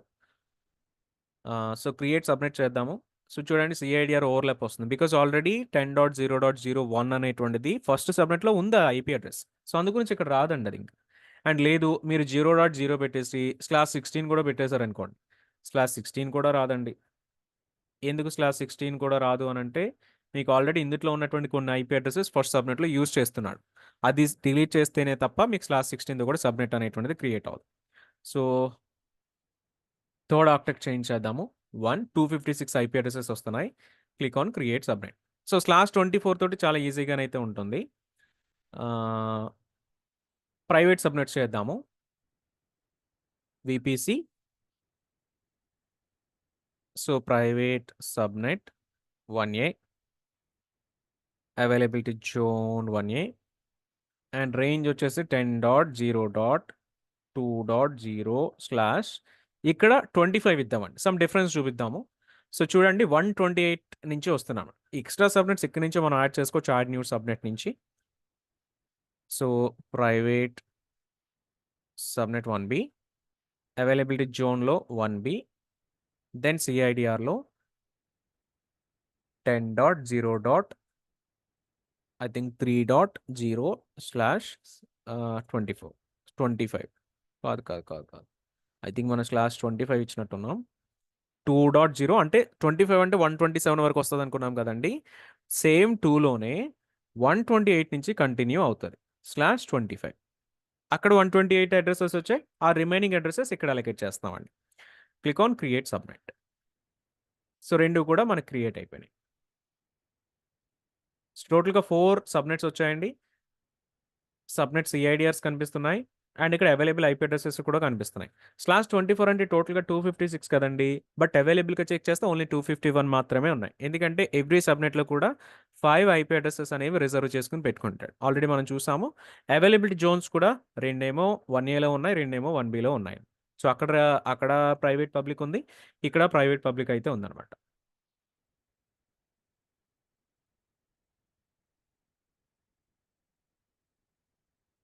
దెన్ ఇంటర్నెట్ గేట్వే అండి. So create internet gateway. So custom IZW create internet gateway. Create చేయడమే కాదు, దీన్ని అటాచ్ చేయాల్సి వస్తుంది. యాక్షన్స్లో అటాచ్ టు VPC మనం VPC సెలెక్ట్ చేస్తాం. ఒక్కొక్క VPCకి కూడా ఒక్కొక్క ఇంటర్నెట్ గేట్వే మాత్రమే చేయగలుగుతామండి. Attach internet gateway. Internet gateway కూడా అటాచ్ చేసాం. సో VPC చేసాము, సబ్నెట్స్ చేసాము, ఇంటర్నెట్ గేట్వే కూడా చేసాము. సో దట్స్ ఇట్ అండి. మన బేసిక్ సెటప్ అంతా కూడా కంప్లీట్ అయిపోయింది. ఇప్పుడు ఇందులో మనకి ఏం సర్వర్స్ కావాలన్నా సరే సర్వర్స్ అన్నీ కూడా మనం క్రియేట్ చేసుకొని కనెక్టివిటీ అనేటువంటిది చేసుకోవచ్చు అనమాట. అయితే ఇక్కడ మనకి రౌట్ టేబుల్స్ అనేవి కనిపిస్తున్నాయి. రౌట్ టేబుల్స్లో మనం ఏం చేస్తున్నామండి, ఒకటే రౌట్ టేబుల్ ఉంది. ఇప్పుడు మీరు 4 సబ్నెట్స్ మనం క్రియేట్ చేసాం. ఈ 4 సబ్నెట్స్కి కూడా చెక్ చేస్తే ఏదైతే డిఫాల్ట్ రౌట్ టేబుల్ ఉంటుందో అదే రౌట్ టేబుల్ బై డిఫాల్ట్గా మీకు ఇక్కడ అటాచ్ అయ్యి కనిపిస్తుంది. అయితే ఇక్కడ ఏ రౌట్ టేబుల్లోనూ కూడా మనకి ఇంటర్నెట్ గేట్వేని అటాచ్ చేయలేదు. ఇంటర్నెట్ గేట్వేని అటాచ్ చేయలేదు కాబట్టి ఇవన్నీ కూడా ప్రైవేట్ సబ్నెట్స్ లాగానేనండి. మనం ఇక్కడ నేమింగ్ మాత్రం పబ్లిక్ ప్రైవేట్ అని డిఫరెన్షియేట్ చేసినప్పటికీ కూడా ఇవన్నీ కూడా ప్రైవేట్ సబ్నెట్స్ లాగానే ఉంటాయి. సో మన ఇక్కడ పబ్లిక్ ప్రైవేట్ డిఫరెన్షియేట్ చేయాలి అంటే ఈ సబ్నెట్లో మన ఇంటర్నెట్ గేట్వేకి సంబంధించిన రౌట్ యాడ్ చేయాలి. కానీ అది యాడ్ చేస్తే అన్ని సబ్నెట్స్ కూడా పబ్లిక్ అయిపోతాయి. సో అందు గురించి ఏం చేద్దామనంటే ఈ డిఫాల్ట్ రౌట్ టేబుల్ ఏదైతే ఉందో ఈ డిఫాల్ట్ రౌట్ టేబుల్ ఒక నేమ్ యాడ్ చేద్దామండి. సో డిఫాల్ట్ రౌట్ టేబుల్ని ప్రైవేట్ రౌట్ టేబుల్ కింద ఉంచుకుందాం. ఓకే. సో అండ్ దీనికి పబ్లిక్ రౌట్ టేబుల్ సపరేట్గా క్రియేట్ చేద్దాం. సో పబ్లిక్ రౌట్ టేబుల్ VPC క్రియేట్ రౌట్ టేబుల్. సో ఇక్కడ రౌట్స్లో చెక్ చేస్తే డిఫాల్ట్ రౌట్ వస్తుంది. ఇక్కడ మనం ఏం చేయాలంటేనండి ఎడిట్ రౌట్స్, యాడ్ రౌట్, ఇంటర్నెట్కి కనెక్ట్ అవ్వాలి కాబట్టి 0.0 యాడ్ చేస్తాం. దెన్ ఇందులో మీకు డిఫరెంట్ డివైజెస్ వస్తాయి. మన ఇంటర్నెట్ గేట్వే ద్వారా ఇంటర్నెట్కి వెళ్ళమని చెప్తున్నామండి. సో సెలెక్ట్ చేస్తే మీ VPCకి అసైన్ చేసినటువంటి ఇంటర్నెట్ గేట్వే వస్తుంది. Click on save the changes. So ఇప్పుడు ఈ రౌట్ టేబుల్ ఏవైతే సబ్నెట్స్కి అసైన్ అయ్యి ఉంటుందో ఆ సబ్నెట్స్ అన్నీ కూడా పబ్లిక్ సబ్నెట్స్ అవుతాయండి. సబ్నెట్ అసోసియేషన్స్లో చేస్తే మనం ఇంకా ఏది అసైన్ చేయలేదండి. సో వీటిని ఇక్కడ మనం అసోసియేట్ చేద్దాం. Edit subnet association, only public subnets మాత్రం సెలెక్ట్ చేసుకుందాం. Public subnet 1A 1B, save the associations. So ఇప్పుడు టోటలీ సబ్నెట్స్లో చెక్ చేస్తే మీకు పబ్లిక్ సబ్నెట్లో 2 రోడ్స్ కనిపిస్తున్నాయి. 2 రోడ్స్ కనిపిస్తున్నాయి అండ్ ప్రైవేట్ సబ్నెట్స్లో ఓన్లీ 1 రౌట్ మాత్రమే మనకు కనిపిస్తుంది. బికాస్ దీనికి రౌట్ టేబుల్ వేరు కాబట్టి. ఇట్లా మీరు private subnet public subnet differentiations అనేవి త్రూ ద రౌట్ టేబుల్ ద్వారా చేస్తారు తప్ప వాటి నేమింగ్లోనైతే మనకి ఏమీ ఉండదు. జస్ట్ నేమింగ్ మాత్రం పబ్లిక్ ప్రైవేట్ అని ఇస్తాం తప్ప యాక్చువల్లీ ఇంటర్నెట్ గేట్వే రౌట్ ఉంటేనే అవి పబ్లిక్ సబ్నెట్ అని అంటారు. ఓకే. ఎనీ క్వశ్చన్స్ అండి on this 4 components? VPC, subnets, route tables, internet gateways. So ఒక క్వశ్చన్ అండి. సో యాజ్ ఎ స్టాండర్డ్ ప్రకారం మనం ఒక మల్టిపుల్ VPCs క్రియేట్ చేయొచ్చు కదా. మల్టిపుల్ VPCs క్రియేట్ చేసినప్పుడు సెకండ్ ఆక్టేట్ని ఇంక్రీజ్ చేసుకుంటా ఉంటే సరిపోతుందా యాజ్ ఎ స్టాండర్డ్గా? చేసుకుంటే అంటే డిఫరెంట్ సిఐడిఆర్స్ యూజ్ చేయాలి అన్నప్పుడు సెకండ్ ఆక్టెక్ట్ చేంజ్ చేస్తే సరిపోతుంది. ఎస్. అండ్ సబ్నెట్ క్రియేట్ చేసినప్పుడు థర్డ్ ఆక్టేట్ చేంజ్ చేస్తూ ఉంటే సరిపోతుంది యాజ్ ఎ స్టాండర్డ్గా ప్రిన్సిపల్గా పెట్టుకోవాలి. /24లో థర్డ్ ఆక్టెక్ట్ చేంజ్ చేసుకుంటే సరిపోతుంది. Thank you. యాహ్! సో, ఇప్పుడు మనం ప్రైవేట్ అడ్రెస్ క్రియేట్ చేయాల్సిన కాన్సెప్ట్ ఎందుకొస్తదండి? ఎందుకంటే ఆల్వేస్ ఏడబ్ల్యూఎస్ వాడే by default private address assign చేస్తారు కదా! Why we need to create a private addresses? Is there any reason? Because networking అంటే మనకి ఈ కంప్యూటర్స్ గానీ, సర్వర్స్ గానీ ఇవి కనెక్ట్ అవ్వాలి అంటే సమ్ ఐపీ అడ్రెసెస్ అయితే కావాలండి. రైట్. సో, దాని బట్ గురించి మనం first of all VPC create చేస్తాం. ఇందులో ప్రైవేట్ ఐపీస్ వస్తాయి. దీని తర్వాత మనం ఈసీ2 క్రియేట్ చేయాలన్నా, లేకపోతే ఒక డేటాబేస్ సర్వర్ క్రియేట్ చేయాలి అన్నా, కస్టమర్ మేనేజర్ సర్వీసెస్ ఏది క్రియేట్ చేయాలన్నా మనం వీపీసీ సెలెక్ట్ చేసుకోవాల్సి వస్తదండి. కరెక్ట్. ఇప్పుడు లెట్స్ సే నేను ఈసీ2 ఇన్స్టాన్స్ క్రియేట్ చేసినప్పుడు నా వీపీ ఇప్పుడు కస్టమ్ వీపీ సెలెక్ట్ చేసుకుంటాను. లెట్స్ సే ఐ డి హ్మ్. Not create any private IP addresses. But by default AWS కూడా ప్రైవేట్ అడ్రెస్ అసైన్ చేస్తారు కదండీ! అసైన్ చేస్తారు. ఎక్కడి నుంచి అసైన్ చేస్తారంటే మీరు క్రియేట్ చేసిన వీపీసీ నుంచి అసైన్ చేస్తారు. అసైన్ చేస్తాడు. అంటే మనం కస్టమ్ ప్రైవేట్ అడ్రెస్ క్రియేట్ చేసినప్పుడు is there any place we assign those private addresses anywhere manually? We don't assign manually anywhere private addresses కదా! ఏడబ్ల్యూఎస్ వాడే అసైన్ చేస్తాడు. But okay. ఐ అందు అండర్‌స్టాండ్. గురించే యాహ్! మనం వీపీసీస్ ఇవన్నీ సెలెక్ట్ చేస్తామండి EC2 create చేసేటప్పుడు. Okay. Understood. Yeah! Understood. Yeah! Thanks అండి. యాహ్! అండ్ మనకిక్కడ ఐపీ అడ్రెస్ అలొకేషన్స్ చేసేదానికి ఎవ్రీ వీపీసీలో కూడా డీహెచ్‌సిపి అనేటువంటిది ఉంటదండి. డీహెచ్‌సిపి ఆప్షన్ సెట్ అనేటువంటిది ఉంటుంది. బేసికల్లీ డీహెచ్‌సిపి అంటే మీకు dynamic host configurational protocol.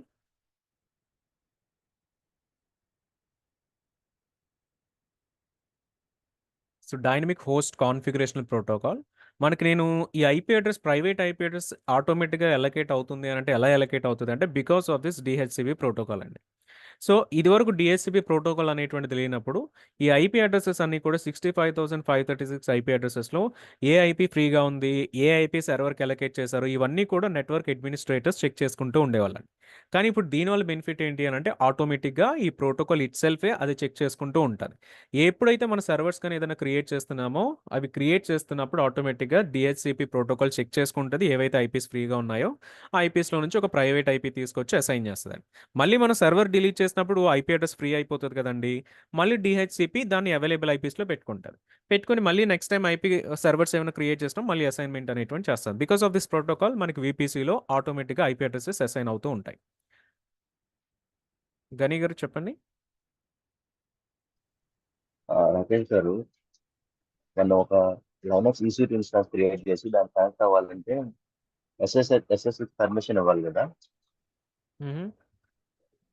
So let's ఇప్పుడు మనం రౌట్ టేబుల్లో ఇంటర్నెట్ గేట్వే అటాచ్ చేయకపోతే మనం త్రూ ఎస్ఎస్హెచ్ మనం యాక్సెస్ చేయలేమా? బయట నుంచి పబ్లిక్‌గా చేయలేరు. ఇంటర్నెట్ ద్వారా చేయలేరు.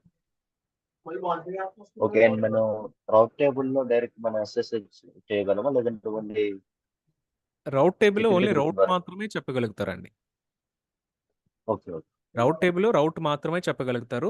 ఎస్ఎస్‌హెచ్ అనేటువంటిది it's a port number. It's a protocol అనమాట. సో, దాన్ని ఫైర్‌వాల్స్‌లో చెప్పాలి మనం. ఫైర్‌వాల్స్ అంటే ఎన్ఏసీఎల్స్‌లోను, సెక్యూరిటీ గ్రూప్స్‌లోను చెప్పాలండి. Okay. Okay. Thanks. Okay. So, ఇక్కడ ఆల్రెడీ మనం హలో! 4 కాంపోనెంట్స్ అయితే చెప్పండి. మల్టిపుల్ సిఐడిఆర్స్ యాడ్ చేసుకోవచ్చా ఒక వీపీసీగా? ఆల్రెడీ ఇప్పుడు చేసినట్టున్నాం కదండీ! మీరు చూడలేదా? అంటే యూజ్ చేసుకోవచ్చా? అంటే రియల్ టైమ్‌లో యూజ్ చేసుకోవచ్చా? యూజ్ చేసుకోవచ్చు. ఎప్పుడైతే మనం అసైన్ చేసిన సిఐడిఆర్స్ కంప్లీట్ అయిపోతాయో, అప్పుడు మీరు వేరే ఓకే. సిఐడిఆర్ వీపీసీలో యాడ్ చేసుకోవచ్చు యాస్ ఎ సెకండరీ సిఐడిఆర్ కింద. ఓకే. Thank you.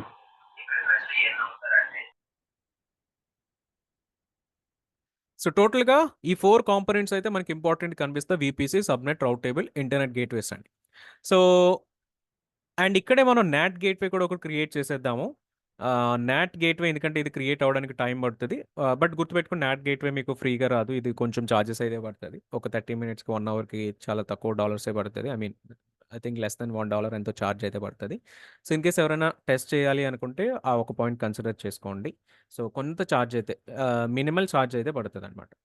సో, ఇది క్రియేట్ చేసినప్పుడు నాట్ గేట్‌వే మనకు కొంచెం టైం అనేటువంటిది పడతది.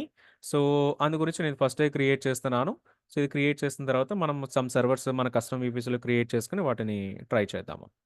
సో, సబ్‌నెట్‌లో క్రియేట్ అవ్వాలి. సో, మనకి పబ్లిక్ సబ్‌నెట్ నిన్న ఆల్రెడీ మనం ఏం చెప్పుకున్నాం అనంటే NAT gateway first of all public సబ్‌నెట్‌లో ఉంటేనే నాట్ గేట్‌వేకి ఇంటర్నెట్ వస్తది. ఆ ఇంటర్నెట్‌ని తీసుకొచ్చి మన ప్రైవేట్ సబ్‌నెట్‌లో ఉన్నటువంటి సర్వర్స్‌కి ఇస్తది అని చెప్పుకున్నాం. సో, కాబట్టి ఇది ఎక్కడ ఉండాలి అనంటే ప్రైవేట్ సబ్‌నెట్స్‌లో ఉండాలండి. సో ఇన్ కేస్ మీకు నేమ్స్ కానీ ఆర్ కన్ఫ్యూజన్ ఏదైనా ఉంటే మీరు మీ సబ్నెట్ ఏదైతే ఉందో ఆ సబ్నెట్ ఐడి తెచ్చుకొని దాంతో ఫిల్టర్ చేసుకోవచ్చు. So public subnet 1A 1B ఉంది కాబట్టి ఇందులో ఏదైనా మనం చూస్ చేసుకోవచ్చు అండి. So public subnet connectivity type వచ్చి పబ్లిక్. సో ఇక్కడ ఎలాస్టిక్ ఐపీ అనేటువంటి ఒకటి వస్తుందండి. This is also again A public IP. ఇప్పుడు నాట్ మనకు వైఫీకి ఎట్లనైతే ఒక కామన్ పబ్లిక్ ఐపీ ఉంటుందో నాట్ గేట్వే కూడా ఒక కామన్ పబ్లిక్ ఐపీ ఉంటుందండి. ఏమేం సర్వర్స్ అయితే నాట్ గేట్వే ద్వారా బయటికి కమ్యూనికేట్ అవుతూ ఉంటాయో అవన్నీ కూడా ఇక్కడ మనం అసైన్ చేసేటువంటి ఈ నాట్ గేట్వే ద్వారా అసైన్ అవుతాయి. చూడండి ఇప్పుడు అలొకేట్ ఎలాస్టిక్ ఐపీ చేస్తాను. This is the public IP assigned by AWS అండి. సో ఒక ఐపీ అడ్రస్ వస్తుంది. మీరు చెక్ చేయొచ్చు ఇక్కడ 15.206.37.11 ఇది AWS వాడి దగ్గర నుంచి వాడు అసైన్ చేసినటువంటి ఒక public IP address. That's it, create N naught gateway. So ఇది క్రియేట్ అవ్వడానికి కొంచెం టైం అయితే పడుతుంది. సో బట్ గుర్తుపెట్టుకుని ఒక 30 minutes to 1 hourలో దీన్ని మనం డిలీట్ చేసేయాలి. So done. సో దీన్ని ఇంకా మన సబ్నెట్స్లో ఇంక్లూడ్ చేయొద్దు. తర్వాత మనం సర్వర్స్ క్రియేట్ చేసి చెక్ చేసిన తర్వాత దీన్ని ఇంక్లూడ్ చేద్దాం. సో EC2కి వెళ్దామండి. Instances, launch instance,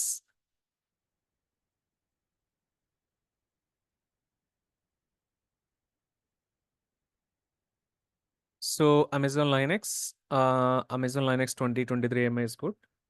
so number of instances 1 and T2 micro free tyre eligible. మీకు ఫ్రీ టైర్ ఎలిజిబుల్ ఏదైతే వస్తుందో దాన్ని మీరు సెలెక్ట్ చేసుకోండి. ఏ రీజన్లో చేస్తే ఆ రీజన్లో చెక్ చేయండి.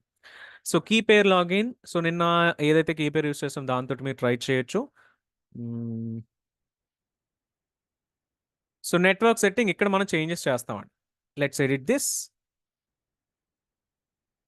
సో VPCలో కస్టమ్ VPC అండ్ సబ్నెట్లో ఏ సబ్నెట్లో ఇది లాంచ్ అవ్వాలి.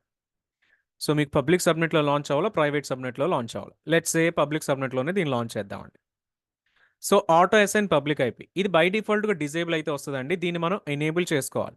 ఇలా కాదు ఎవ్రీ టైం నేను ఎనేబుల్ చేసుకోను, నాకు ఆటోమేటిక్గా ఎనేబుల్ అయిపోవాలి అనుకుంటే కనుక ఏదైతే సబ్నెట్ మీరు సెలెక్ట్ చేస్తున్నారో ఈ సబ్నెట్ లెవెల్లోనే మీకు ఒక సెట్టింగ్ ఉంటుందండి.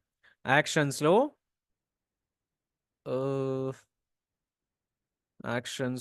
Edit subnet settings, enable auto assign public IP of your address అయితే ఉంటుందండి. ఇది ఎనేబుల్ చేసుకుంటే ఆటోమేటిక్గా ఎవ్రీ టైం మీకు కొత్త సర్వర్ లాంచ్ చేసేటప్పుడు ఈ ఆప్షన్ ఎనేబుల్ అని డిఫాల్ట్గా వచ్చేస్తుందండి. డిఫాల్ట్ VPCలో ఇది ఎనేబుల్ డిఫాల్ట్ వచ్చేస్తుంది బికాజ్ అక్కడ సబ్నెట్స్లో ఈ ఆప్షన్ ఎనేబుల్ చేసి ఉంటుందండి. అయితే యాజ్ పర్ బెస్ట్ ప్రాక్టీస్ ఇది మనం డిసేబుల్ చేసి ఉంచుకుంటేనే మంచిది. బట్ ఈ ఆప్షన్ ఇక్కడ కూడా ఉంటుంది అనేటువంటి గుర్తుపెట్టుకోండి. సో ఎనేబుల్ చేసాము. దెన్ ఒక సెక్యూరిటీ గ్రూప్ చేద్దాము. నేను క్రియేట్ చేసిన యూస్ చేసుకోవచ్చు, లేదంటే కొత్తదైనా చేద్దాము. ఆల్రెడీ ఐ థింక్ మనకు డిఫాల్ట్ సెక్యూరిటీ గ్రూప్ ఒకటి వచ్చింది కదా, సో దాన్ని కూడా మనం యూస్ చేసుకోవచ్చు, లేదంటే custom ESG security group is free. ఇప్పటిదాకా మనం క్రియేట్ చేసిన వాటిలోనండి just for clarification VPC is free, subnet is free, route table is free, internet gateway is free, NACL is free, security group is also free. Only NAT gateway ఒకటే మనకి chargeable ఉంటుందండి. అది కూడా ఫ్రీ టైర్లో మనకు కవర్ అవ్వట్లేదు. So అందు గురించి ఇది చార్జబుల్ అయితే ఉంటుంది. సెక్యూరిటీ గ్రూప్ అండ్ ఇది ఓన్లీ పోర్ట్ నెంబర్ 22 మాత్రం మనం ఎనేబుల్ చేస్తున్నాము. అండ్ ఎనేబుల్ చేసేటువంటిది కూడా ఎనీవేర్ పెట్టి ఎనేబుల్ చేయండి. Anywhere okay. So 0.0 is not a best practice. ఎప్పుడు కూడా మై ఐపీ అయితే మనం తీసుకోవాల్సి వస్తుంది. బట్ ఇవాళ మనం కొంచెం డిఫరెంట్గా చేస్తాం, అందు గురించి ఎనీవేర్ అనేటువంటి తీసుకుంటున్నాం. సో డిఫాల్ట్గా వచ్చేటువంటి 8 GB వస్తుంది. Click on launch instances. And once ఇది లాంచ్ అయిన తర్వాత ఒక ప్రైవేట్ సర్వర్ కూడా క్రియేట్ చేద్దాం. ఇది పబ్లిక్ సబ్నెట్లో లాంచ్ చేసాం కదండి. Let's rename it to public server.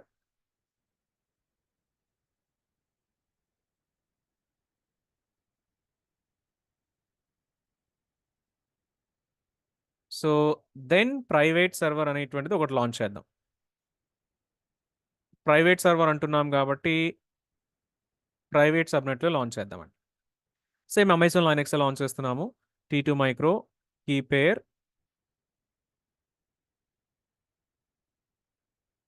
So network custom VPC, subnet వచ్చేసి ప్రైవేట్ సబ్నెట్ 1A 1B ఏదైనా చూస్ చేసుకోండి. సో దీనికి ప్రైవేట్ సబ్నెట్లో ఉంది కాబట్టి దానికి ఎలాగో ఇంటర్నెట్ ఉండదు. పబ్లిక్ ఐపీ ఉన్నా లేకపోయినా ఇంకా ఒకటేనండి దానికి. సో అందుగురించి దానికి ఎనేబుల్ చేయట్లేదు. సెక్యూరిటీ గ్రూప్ కూడా let's create another security group private SG ఇది పోర్ట్ నెంబర్ 22 ఎనేబుల్ చేసాము. బట్ ప్రెజెంట్ అయితే మనం ఈ రూల్ని కూడా డిలీట్ చేసేద్దాం. ఈ రూల్ని అసలు మనం ఎనేబుల్ చేయట్లేదు. Launch instances.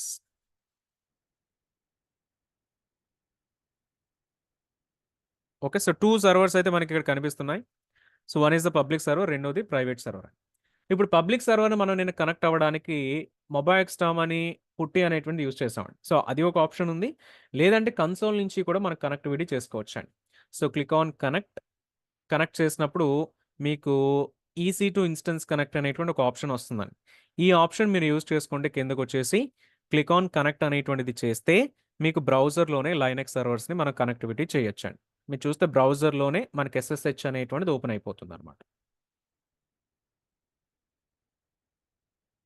So SSH same ఇక్కడ లైనెక్స్ రిలేటెడ్ కమాండ్స్ ఏవైతే ఉంటాయో ఆ కమాండ్స్ అన్ని కూడా మనం ఇక్కడ యూజ్ చేసుకోవచ్చండి. అయితే ఈ కనెక్టివిటీ రావాలి అని అంటే త్రీ పాయింట్స్ మనం చెక్ చేయాలండి. ఇన్ కేస్ మీకు పబ్లిక్ సర్వర్ కనెక్ట్ అవ్వట్లేదు అని అంటే 3 పాయింట్స్ మనం మెయిన్గా చెక్ చేయాలి. ఫస్ట్ పాయింట్ ఏంటంటే మీకు పబ్లిక్ IP అడ్రస్ ఉండాలి. సెకండ్ పాయింట్ ఏంటి అని అంటే సెక్యూరిటీ గ్రూప్లో మీకు పోర్ట్ నెంబర్ 22 అనేటువంటిది 0.0కి అలౌ చేసి ఉండాలి. థర్డ్ పాయింట్ ఏంటి అని అంటే మీకు ఈ సర్వర్ ఎక్కడైతే ఉంటుందో ఏ సబ్నెట్లోనైతే ఉంటుందో ఆ సబ్నెట్ అనేటువంటిది నెట్వర్క్లో మనకు కనిపిస్తుంది. ఈ సబ్నెట్ అనేటువంటిది మనకి ఇంటర్నెట్ తోటి కనెక్ట్ అయ్యి ఉండాలి. అంటే బేసికలీ ఇంటర్నెట్ గేట్వే తోటి రౌట్ టేబుల్లో ఎనేబుల్ చేసి ఉండాలి. ఇవి 3 మనం ఎనేబుల్ చేసి ఉంటే మీకు ఇది బ్రౌజర్ నుంచి కూడా కనెక్టివిటీ అవుతుందండి. సో లెట్సే మరి 0.0 పెడితే మనకి ఇది ఇన్సెక్యూర్ కదా, సెక్యూరిటీ ఉండదు కదా. బట్ మనం ఎందుకు చేసామనంటే దానికి ఒక స్పెసిఫిక్ రీజన్ అనేటువంటిది ఉందండి. ఇప్పుడు నిన్న మనం మొబైఎక్స్టామ్ ఆర్ పుట్టి అనేటువంటిది చేస్తున్నప్పుడు మొబైఎక్స్టామ్ అనేటువంటిది ఎక్కడ ఉందండి? మన ల్యాప్టాప్లో ఉంది. మన ల్యాప్టాప్లో ఉంది కాబట్టి నా పర్టికులర్ IP ఏదైతే ఉంటుందో మై IP నేను ఎప్పుడైతే SSH కనెక్టివిటీ చేస్తానో ఆ కనెక్టివిటీ అనేటువంటిది ఈ పర్టికులర్ IP అడ్రస్ నుంచి కూడా వెళ్తుంది. సో కాబట్టి దీన్ని వైట్ లిస్ట్ చేసాం, ఇది మనకు వర్క్ అయింది. సో ఒకసారి సేమ్ ఇదే IPని మనం ఏం చేద్దామంటే EC2లో సెక్యూరిటీ గ్రూప్లో క్రియేట్ చేద్దాం. సెక్యూరిటీ గ్రూప్లో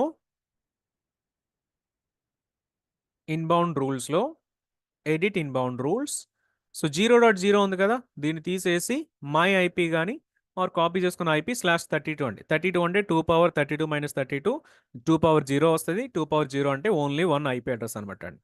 సో అందు గురించి ఇది కూడా CIDRస్లోనే ఉంటుంది. ఇక్కడ మీరు యాడ్ చేసేవి కూడా సేవ్ ద రూల్స్. సేవ్ చేశారు కదా, ఇప్పుడు ఏం చేస్తారు అని అంటే ఒకసారి సేమ్ ఈ స్క్రీన్కి వచ్చి ఒకసారి రీఫ్రెష్ చేయండి. రీఫ్రెష్ చేసినప్పుడు ఏమవుతుంది అంటే మీ కనెక్టివిటీ పోతుందండి. సో కనెక్టివిటీ మనకు ఎస్టాబ్లిష్ కాదు. ఎందుకు ఎస్టాబ్లిష్ కాదు అని అంటే మనం ఈ సెక్యూరిటీ గ్రూప్లో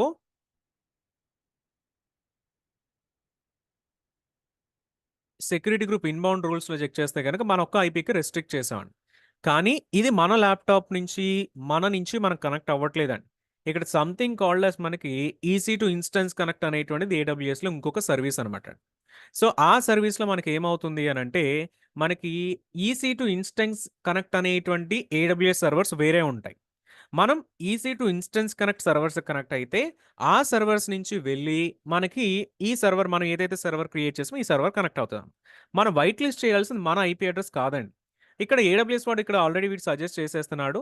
EC2 ఇన్స్టెన్స్ కనెక్ట్కి సంబంధించిన servers related IP address range ఇక్కడ పెట్టాడండి. మనం ఏం చేయాలి అంటే ఈ IP అడ్రస్ రేంజ్ తీసుకొని మన సెక్యూరిటీ గ్రూప్లో ఎడిట్ ఇన్బౌండ్ రూల్స్ ఇది తీసేసి మన IP అడ్రస్ యాడ్ చేద్దాం. IP అడ్రస్ యాడ్ చేసాం, సేవ్ ద రూల్స్. సో ఇప్పుడు అగైన్ వెళ్ళి రీఫ్రెష్ చేద్దామండి సేమ్ స్క్రీన్. ఆర్ ఎక్కడి నుంచైనా కనెక్ట్ అనేటువంటిది క్లిక్ చేస్తే వస్తుంది. బట్ ఇక్కడ సేమ్ రీఫ్రెష్ చేద్దాము. సో ఇప్పుడు కనెక్టివిటీ వస్తుందండి.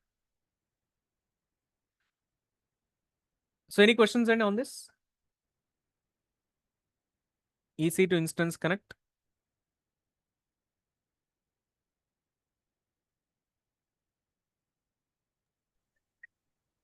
అలా ఇప్పుడు మనం రౌట్ టేబుల్లో ఇంటర్నెట్ యాక్సెస్ ఇచ్చినా కానీ సెక్యూరిటీ గ్రూప్ లో ఓన్లీ మై IP ఇస్తే అది అందరికి యాక్సెస్ అవ్వదు కదండి. అవ్వదు, అది ఫైర్ వాల్. అది ఫైర్ వాల్స్ అనేవి మనం ఓపెన్ చేయకపోతే మీకు ఎవరూ కనెక్ట్ అవ్వలేరండి. ఫైర్ వాల్స్ అనేవి డెఫినెట్లీ అలౌ చేయాలి మనం. ఓకే ఓకే, అంటే లెట్స్ సే ఫర్ సపోజ్ అది ఓన్లీ ప్రైవేట్ అనుకోండి. ఓకే. ప్రైవేట్ అయితే మనం అక్కడ 00 లైక్ 0.0 అనే ఎనీవేర్ ఇవ్వకుండా కస్టమర్ మై ఐపీ ఇస్తే సరిపోద్దిగా ప్రైవేట్ అయితే లైక్ అవును. మనం ఏదైనా స్పెసిఫిక్ ఒక ఐపీ అడ్రస్‌కి యాక్సెస్ ప్రొవైడ్ చేయాలంటే ఓన్లీ ఐపీ రేంజ్‌ని సెలెక్ట్ చేస్తామండి. అప్పుడు వాళ్ళకి మాత్రమే అది యాక్సెస్ అనేటువంటిది అవుతదనమాట. కస్టమ్ అంటే మనం ప్రొవైడ్ చేయొచ్చండి ఐపీస్ అని. ఏ సిఐడిఆర్ అయినా మీరు యాడ్ చేయొచ్చండి. ఇప్పుడు మనం ఒక సిఐడిఆర్ యాడ్ చేసాం. సో, ఇటువంటిది ఏ సిఐడిఆర్ అయినా సరే మనం యాడ్ చేసుకోవచ్చు. Yes. ఓకే. సో రాకేష్, ఇది పబ్లిక్ EC2 ఇన్స్టాన్స్ మనం కనెక్ట్ అవుతున్నాం కదా, ప్రైవేట్ ఇన్స్టాన్స్ ఇలా కనెక్ట్ అవ్వలేం కదా మనం. ప్రైవేట్ ఇన్స్టెన్స్ అవ్వలేం. అందు గురించి దీని కండిషన్స్ కూడా మనం చెక్ చేస్తే పబ్లిక్ ఐపీ ఉండాలి. సెక్యూరిటీ గ్రూప్‌లో ఈ ఐపీ రేంజ్ అలౌ చేసి ఉండాలి. లేకపోతే 0.0 అయినా పెట్టాలి. అండ్ పబ్లిక్ సబ్‌నెట్‌లో ఉండాలండి. ప్రైవేట్ సర్వర్స్‌కి కూడా కనెక్ట్ అవ్వడానికి వేరొక వే ఉంటది. బట్ అది ఇప్పుడే చెప్తే చాలా ఎక్కువగా అనిపిస్తది. అది మనం నెక్స్ట్ కమింగ్ సెషన్స్‌లో చూస్తాం దాన్ని.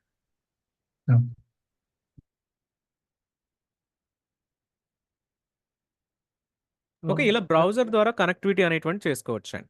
సో, ఇక్కడ చెక్ చేస్తే మనకి సెకండ్ సర్వర్ కనిపిస్తుంది. సెకండ్ సర్వర్ మనం ఎక్కడ పెట్టామండి ప్రైవేట్ సర్వర్ అనేటువంటిది? ప్రైవేట్ సర్వర్ వచ్చేసి మనం ప్రైవేట్ సబ్‌నెట్‌లో పెట్టాం. ప్రైవేట్ సబ్‌నెట్‌లో పెట్టాం కాబట్టి మీరు ఇది కనెక్ట్ అవ్వాలన్నా చూడండి వీడే ఆటోమేటిక్‌గా ఎర్రర్స్ చూపించేస్తున్నాడు. సో, ఇదివరకు ఇలా వచ్చేది కాదు. ఇవన్నీ మనం డీబగ్ చేసుకోవాల్సి వచ్చేదండి. బట్ వీడే చెప్తున్నాడు port number 22 is not opened in the security group and IPv4 లేదు. పబ్లిక్ సబ్‌నెట్‌లో లేదు. ఈ 3 రీజన్స్ కూడా వీడే చెప్పేస్తున్నాడు. ఇదివరకు ఇవన్నీ ప్లేసెస్‌లో మనం చెక్ చేసుకోవాల్సి వచ్చేది. ఇవన్నీ లేదు కాబట్టి మీకు ఇక్కడ కింద బటన్ ఎనేబుల్ కాదు. సో, కాబట్టి బయట నుంచి డైరెక్ట్‌గా ప్రైవేట్ ఐపీ తోటి public IP or private IP దేనితోటి కూడా మన సెకండ్ సర్వర్‌ని కనెక్టివిటీ చేయలేం. అయితే మనం ఏం చేయొచ్చు అనంటే వితిన్ VPCలో ఒక సర్వర్ నుంచి వేరొక సర్వర్ కమ్యూనికేట్ చేసుకోవచ్చు కదండీ! మనం ఆల్రెడీ కూడా ప్రైవేట్ సర్వర్‌కి కనెక్ట్ అయ్యి ఉన్నాం. ఈ ప్రైవేట్ సర్వర్ నుంచి పబ్లిక్ సర్వర్ నుంచి కూడా ప్రైవేట్ సర్వర్‌కి అసైన్ అయ్యి ఉన్నటువంటి ప్రైవేట్ ఐపీని కాపీ చేసుకుందామండి.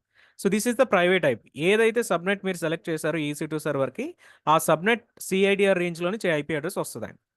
సో, కాపీ చేసుకుంటే మనకి నార్మల్లీ వేరే సర్వర్ ఉందా లేదో టెస్ట్ చేయడం కోసం పింగ్ అనేటువంటి కమాండ్ యూజ్ చేస్తారండి. పింగ్ స్పేస్ ఆ command IP address click on enter. Enter చేసినప్పుడు ఏమవుతుంది అనంటే మీకు పింగ్ అవ్వట్లే. రెస్పాన్స్ రావట్లేదండి. మరి వితిన్ VPCలో ఉంటే కనెక్ట్ అవుతది అనుకున్నాం గదా! బట్ ఎందుకు అవ్వట్లేదు అనంటే మనం ఒకసారి ఈ ప్రైవేట్ సర్వర్‌కి అసైన్ చేసున్నటువంటి సెక్యూరిటీ గ్రూప్‌కి వెళ్దాం. సెక్యూరిటీ గ్రూప్‌లో మనం ఏ రూల్స్ యాడ్ చేయలేదండి. ఒకసారి ఈ సెక్యూరిటీ గ్రూప్ ఓపెన్ చేద్దాము. సెక్యూరిటీ గ్రూప్‌లో edit inbound rules, add rule మనం నార్మల్లీ అంటే డిఫరెంట్ ప్రోటోకాల్స్ అనేవి ఇక్కడ ఉంటూ ఉంటాయండి. ఇందులో మనం ఏదైతే వర్క్ చేస్తామో వాటికి మాత్రం మనం అలౌ చేస్తామనమాట. నార్మల్లీ వెబ్‌సైట్స్ లాంటివి చేస్తే HTTP protocol, HTTPS protocol, SSH చేస్తే SSH లేకపోతే RDP చేస్తే RDP. ఏ పర్పస్‌కైతే ఆ పర్పస్ ప్రోటోకాల్ ఓపెన్ చేస్తాం. సేమ్ అట్లా మనం ఇప్పుడు పింగ్ చేయాలి అనంటే ICMP ప్రోటోకాల్ అంటారండి. So, all ICMP v4 select చేసుకుంటే అండ్ ఇక్కడ ఈ రేంజ్ అనేటువంటిది ఏం పెట్టాలి? ఆల్ అనేటువంటిది పెట్టకూడదు. It is not a best practice అని చెప్పుకున్నామండి. అయితే ఇప్పుడు ఒకసారి మనం టెక్నికల్‌గా ఆలోచిస్తే ఈ ఫస్ట్ సర్వర్ నుంచి సెకండ్ సర్వర్ కనెక్ట్ అవుతున్నాం. ఫస్ట్ సర్వర్ ఎక్కడుందండి? వితిన్ VPCనే ఉంది. సో, ఇప్పుడు మనం దేన్ని అలౌ చేయాలి? ఈ VPC సిఐడిఆర్‌ని అలౌ చేస్తే చాలు సెక్యూరిటీ గ్రూప్‌లో అని. లేదు పర్టిక్యులర్‌గా అలౌ చేయాలి అనంటే ఈ పబ్లిక్ సర్వర్‌కి ఉన్నటువంటి ప్రైవేట్ ఐపీ అడ్రెస్ ఏదైతే ఉంటదో దాన్ని అలౌ చేసినా సరిపోతదండి. సో, మనం క్రియేట్ చేసినటువంటి సిఐడిఆర్ రేంజ్ ఏంటి అనంటే కస్టమ్ పెట్టుకుందాము. కస్టమ్‌లో మనం తీసుకుంది 10.0.0/16 కదండీ మన సిఐడిఆర్ వచ్చేసి. ఓన్లీ ప్రైవేట్ ఐపీని మాత్రమే అలౌ చేస్తున్నామండి. Save the rules. ఓకే. ఇప్పుడు ఒకసారి మళ్ళీ ఇక్కడికి వెళ్లి చూడండి ఆటోమేటిక్‌గా వన్స్ అది మీరు ఫైర్‌వాల్‌లో అలౌ చేయగానే పింగ్ రెస్పాన్స్ వచ్చేస్తుందన్నమాట. సో, పబ్లిక్ సర్వర్‌లో నుంచి ప్రైవేట్ సర్వర్ కనెక్ట్ అవుతున్నాం. సో, ఇప్పుడు ఈ పబ్లిక్ సర్వర్‌ని ఏమనుకోవచ్చు? It is like a mediatic server or it is like a proxy server or it is like a bastion host లాగా మనం చెప్పుకున్నాం. సో, నేను ఓనర్ లాంటి వాడు ఉంటాడు అనేటువంటి ఎగ్జాంపుల్ చూసాము. ఓనర్ నైబర్ వచ్చినప్పుడు మనకి బేసికల్లీ అన్ని సర్వర్స్‌ని కూడా చూపిస్తూ అన్ని రూమ్స్‌ని కూడా చూపిస్తున్నట్టుగా లోపల కమ్యూనికేషన్ అనేటువంటిది ఉంటుందన్నమాట. ఇందులో ఏమైనా క్వెషన్ ఉందా అండి? సో, ప్రెజెంట్ జస్ట్ పింగ్ చేసాం అంతేనండి. ఇంకా దానికి మనం కనెక్ట్ అవ్వలేదు. అందుట్లో మనం ఎటువంటి యాక్టివిటీ కూడా చేయట్లేదు. జస్ట్ దానికి కనెక్ట్ అవుతున్నాం. దానికి మనము పింగ్ చేస్తున్నాం అంతే. అది ఉందా లేదా అనేటువంటి రెస్పాన్స్ తెచ్చుకుంటున్నామండి అంతేనండి. సో క్యాన్సిల్ చేసేయడానికి కంట్రోల్-C ప్రెస్ చేస్తే మీకు రిక్వెస్ట్ అనేవి క్యాన్సిల్ అయిపోతూ ఉంటాయి. సో ఇప్పుడు ప్రెజెంట్ మీరు పబ్లిక్ సర్వర్‌లో ఉన్నారు కాబట్టి లెట్స్ సే గూగుల్‌కి పింగ్ చేద్దాం. Google is a public website కదండీ. google.comకి పింగ్ చేయాలి అన్న సేమ్ దానికి కూడా పింగ్ కమాండ్ యూజ్ చేయొచ్చు. Ping space google.com. సో చూడండి google.comకి పింగ్ చేసినా గూగుల్ నుంచి కూడా సమ్ రెస్పాన్స్ అనేటువంటిది వస్తుంది. బికాస్ ఇది పబ్లిక్ సర్వర్ కాబట్టి దీనికి ఇంటర్నెట్ కనెక్టివిటీ ఉంది కాబట్టి నేను బయట నుంచే కనెక్ట్ అవ్వగలిగాను. సర్వర్ కూడా దానికి అదే గూగుల్‌కి కూడా కనెక్ట్ అవ్వగలుగుతుంది. సర్వర్ లోపల నుంచి బయటికి కనెక్టివిటీ చేయగలుగుతుందని. బికాస్ 2 వే కమ్యూనికేషన్ కాబట్టి అండి. కానీ ఇక్కడ మనం ఏం చేద్దాం అనంటే సో ఇక్కడ ఇంకొక చిన్న పాయింట్ చూద్దామండి. మనకి పింగ్ స్పేస్ google.com అనేటువంటి చేస్తున్నాం కదా! సో పింగ్ స్పేస్ google.com చేస్తున్నప్పుడు మీకు ఏం జరుగుతుంది అనంటే ఎప్పుడూ కూడా మన డొమైన్స్‌ని కాల్ చేసినప్పుడు డొమైన్ కింద ఉన్నటువంటి ఐపీ అడ్రెస్ రిజల్వ్ అవుతదండి. సో ఇదే ఒకసారి మనకి ఆన్‌లైన్‌లో సమ్ సైట్స్ అయితే ఉంటాయి. సో డీఎన్ఎస్ చెక్కర్ అనేటువంటి సైట్ ఒకసారి ఎగ్జాంపుల్‌గా తీసుకుంటే ఇందుట్లో ఇది ఓపెన్ చేయండి. google.com అనేటువంటి డొమైన్ google.com కాదు ఏదో ఒక డొమైన్ యాడ్ చేయండి మీకు తెలిసిన డొమైన్. Click on search. దీని కింద ఉన్నటువంటి ఐపీ అడ్రెసెస్ ఏవైతే ఉన్నాయో అవన్నీ కూడా మనకి లిస్ట్ అవుతాయండి. సో మన సర్వర్ నుంచి కనెక్ట్ అవుతున్నప్పుడు కూడా మీరు పింగ్ స్పేస్ google.com అనేటువంటి చేసినప్పుడు ఇది చూడండి ఫస్ట్ ఆఫ్ ఆల్ ఐపీ అడ్రస్‌కి రిజర్వ్ చేసుకుంటుందండి. ఆ ఐపీ అడ్రస్‌కి కనెక్టివిటీ అనేటువంటిది చేస్తుందన్నమాట. మనకి వీపీసీ లెవెల్‌లో సెట్టింగ్స్ అనేవి చూసినప్పుడు అండి కొన్ని సెట్టింగ్స్ మనకు కనిపించాయి. ఒకసారి ఆ సెట్టింగ్స్‌కి వెళ్దాము. సో వీపీసీ లెవెల్‌లో డిఎన్ఎస్ రిజల్యూషన్ అని చెప్పేసి ఒకటి కనిపిస్తుందండి. డిఎన్ఎస్ రిజల్యూషన్ అంటే డొమైన్ నేమ్ నుంచి కూడా ఐపీ అడ్రస్‌కి రిజల్వ్ చేయడం. ఇది ఎనేబుల్‌లో ఉంది కాబట్టే మన google.com అని చేసినప్పుడు ఐపీ అడ్రస్‌కి రిజల్వ్ అవుతుందండి. కానీ లెట్స్ సే యాక్షన్స్‌లోకి వెళ్ళి ఎడిట్ వీపీసీ సెట్టింగ్స్ డిఎన్ఎస్ రిజల్యూషన్‌ని స్టాప్ చేసేస్తున్నానండి. Click on save. EC2కి వెళ్ళండి. మళ్ళీ పింగ్ స్పేస్ google.com చేయండి. కనెక్టివిటీ రాదండి. ఎందుకు రాదు అనంటే మనం డిఎన్ఎస్ రిజల్యూషన్ స్టాప్ చేసాం. ఈ సర్వర్స్ వెళ్ళి google.com కింద ఏం ఐపీ అడ్రస్ ఉందనేటువంటి రిజల్వ్ చేసుకోలేకపోతుందండి. అందు గురించి మనకి ఇష్యూ వస్తుందన్నమాట. మళ్ళీ మీరు ఒకసారి వెళ్ళి యాక్షన్స్‌లో VPC settings enable DNS resolution save చేసాం. సేవ్ అయిందా? సేవ్ చేసాము. సో చూడండి service or name is not known అని చెప్పొస్తుంది. మళ్ళీ సేమ్ పింగ్ స్పేస్ google.com చేయండి. మళ్ళీ రిజల్యూషన్ అనేటువంటి జరుగుతుంది. ఇన్ కేస్ ఎప్పుడైనా మీరు రియల్ టైమ్‌లో వర్క్ చేస్తున్నప్పుడు ఏదైనా డిఎన్ఎస్ అనేటువంటిది బయట వర్క్ అవుతుంది. వీపీసీ లోపల వర్క్ అవ్వట్లేదు అనంటే first of all NAT gateway or public connectivity ఉందో లేదో చూడాలి. అంటే outbound connectivity. So second thing ఏంటి అనంటే డిఎన్ఎస్ రిజల్యూషన్ ఎనేబుల్ చేసుందో లేదో కూడా చూసుకోవాలి. అండ్ ఇంకోటి ఏంటంటే మనకి సేమ్ ఇక్కడే డిఎన్ఎస్ హోస్ట్ నేమ్స్ అనేటువంటిది కూడా కనిపిస్తుందండి. బై డిఫాల్ట్ మనకు క్రియేట్ అయినటువంటి ఎవ్రీ సర్వర్‌కి కూడా పబ్లిక్ IPv4 డిఎన్ఎస్ కానీ ప్రైవేట్ IPv4 డిఎన్ఎస్ ఆల్రెడీ వస్తున్నట్టుంది. ఓకే. పబ్లిక్ IPv4 డిఎన్ఎస్ అనేటువంటిది లేదండి. ఇక్కడ రాలేదు. ఎందుకనంటే మనం డిఎన్ఎస్ అనేటువంటిది అలొకేట్ చేయమని చెప్పలేదు. ఇది డిజేబుల్ చేసుందండి. సో దీన్ని మనం లెట్స్ సే ఎనేబుల్ చేద్దాం. Enable DNS host names. Save it. Save it. ఇన్‌స్టాన్సెస్‌లోకి వెళ్ళి జస్ట్ రిఫ్రెష్ చేయండి. ఇంకేం చేయదు. జస్ట్ రిఫ్రెష్ చేయండి. పబ్లిక్ సర్వర్ చూడండి పబ్లిక్ IPv4కి ఒక డిఎన్ఎస్ వచ్చింది. అది ఎనేబుల్ చేస్తేనే ఇక్కడ వస్తదండి. కొన్ని టైమ్స్ మనకి ఏమవుతది అనంటే కొన్ని సర్వీసెస్‌లో ఐపీ అడ్రెసెస్ రావండి. అవి రావు అనంటే ఈ టైప్ ఆఫ్ డిఎన్ఎస్ నేమ్స్ మాత్రమే వస్తాయండి. ఏ సర్వీసెస్‌లో అయితే ఓన్లీ డిఎన్ఎస్ మాత్రమే వస్తాయో ఆ సర్వీసెస్ మనం యూజ్ చేసేటప్పుడు ఈ సెట్టింగ్ ఎనేబుల్ చేసి లేకపోతే ఆ సర్వీసెస్ క్రియేషన్ ఎర్రర్ వస్తదండి. ఎందుకంటే అది డిఎన్ఎస్ క్రియేట్ చేయలేదు కాబట్టి. సో కాబట్టి ఇది కూడా మనకి ఎనేబుల్ చేసి ఉండాలి. సో ఈ 2 సెట్టింగ్స్ అనేవి కూడా మనకి ఇంపార్టెంట్‌గా కనిపిస్తూ ఉంటాయి. నెక్స్ట్ ఎనీ క్వెషన్స్ అండి on this 2 points, 2 settings? Public DNS దాంతో డైరెక్ట్ కనెక్ట్ అవ్వచ్చా కనెక్ట్ రాకేష్? అవ్వచ్చు. మీకు same which is also nothing but మీకు ఇక్కడ ఐపీ అడ్రెస్ ఏదైతే ఉందో ఈ డొమైన్ సేమ్. కూడా ఈ ఐపీ అడ్రెస్‌తోనే వస్తదండి. సో ఇది పబ్లిక్‌గా మనం కనెక్టివిటీ చేయొచ్చనమాట. ఇన్‌స్టెడ్ ఆఫ్ ఐపీ బదులు ఈ డిఎన్ఎస్ మనం యూజ్ చేసుకోవచ్చు. Okay. It's like google.com kind. Okay. Yeah! Okay. So ఇప్పుడు సెకండ్ సర్వర్‌కి మనం పింగ్ చేయగలిగామండి. అండ్ google.com కూడా కనెక్టివిటీ చేయగలుగుతున్నాం. అంటే ఫస్ట్ సర్వర్ నుంచి ఇంటర్నెట్ కనెక్టివిటీ ఉంది కాబట్టి మనం దానికి కనెక్ట్ అవ్వగలిగాం. అండ్ ఆ సర్వర్ నుంచి గూగుల్‌కి బయట ఔట్ సైడ్ కనెక్ట్ అవ్వగలుగుతున్నాం. And ping space private IP చేసినా సెకండ్ సర్వర్కి పింగ్ అవుతుంది. కానీ ఇప్పుడు ఈ సెకండ్ సర్వర్కి నేను ఎస్ఎస్హెచ్ చేయాలంటే ఎలా చేయాలి? ఎలా చేయాలి అని అంటే మీకు ఇక్కడ ఇన్స్టెన్సెస్లో ప్రైవేట్ ఐపీ ప్రైవేట్ సర్వర్ తీసుకుంటే కనెక్ట్ అనేటువంటిది క్లిక్ చేయండి. కనెక్ట్లో మీకు ఎస్ఎస్హెచ్ క్లయింట్ అని ఒక ఆప్షన్ వస్తుంది. ఇక్కడ దానికి రిలేటెడ్ కమాండ్స్ అన్నీ కూడా వస్తాయి. అయితే ఇందులో మనం చేయాల్సింది ఏంటి అని అంటే ఏదైతే పెమ్ కీ ఆర్ ఏదైతే కీ ఫైల్ మనం డౌన్లోడ్ చేసుకున్నామో ఆ ఫైల్ అనేటువంటిది ఎస్ఎస్హెచ్ చేసేటప్పుడు ఇన్పుట్ కింద మనం ఇవ్వాలని. ఇవ్వకపోతే అది కనెక్టివిటీ రాదనమాట. సో ఫైల్ నాట్ ఫౌండ్ వస్తుంది. లెట్స్ ఇదే కాపీ చేసుకుందాం. కాపీ చేసుకొని జస్ట్ ఇది ఎగ్జిక్యూట్ చేయండి. సో మీకు మన అదే పింగ్ చేసేటప్పుడు ఏదైతే ఐపీ అడ్రస్ ఉందో ఇక్కడ అదే ఐపీ అడ్రస్ మనకు ఉంది. అండ్ యూజర్ వచ్చేసి EC2 user and server IP వచ్చేసి ఇది కనిపిస్తుందండి. అండ్ ఈ ఫైల్ ఉంటేనే కనెక్టివిటీ అనేటువంటిది వస్తుందండి. ఒకసారి ఇది మనం ఎంటర్ చేసి చూద్దాము. ఎంటర్ చేసినప్పుడు మీకు no such file because file అనేటువంటిది లేదు కాబట్టి మనకి ఎర్రర్ అయితే వస్తుంది. మరి ఈ ఫైల్ని ఫస్ట్ మనం ఇక్కడ తెచ్చుకోవాలి. ఎలా తెచ్చుకోవాలి? ఎలా తెచ్చుకోవాలంటే మీరు మొబైల్స్ లాంటి టూల్స్ కనుక యూస్ చేస్తే అందులో ఫైల్స్ అప్లోడ్ చేసుకునే ఆప్షన్ ఉంటుంది. లేదు మనం ఇట్లా బ్రౌజర్ బేసెస్లో యూస్ చేస్తున్నామనంటే మనం S3ని మీడియేటర్ లాగా యూస్ చేసుకోవచ్చండి. Let's go to S3. S3లో మన బకెట్కి వెళ్దాము. బకెట్లో ఈ ఏదైతే పెమ్ కీ ఉంటుందో పెమ్ కీని ఇక్కడ అప్లోడ్ చేసుకుందాం. Add files.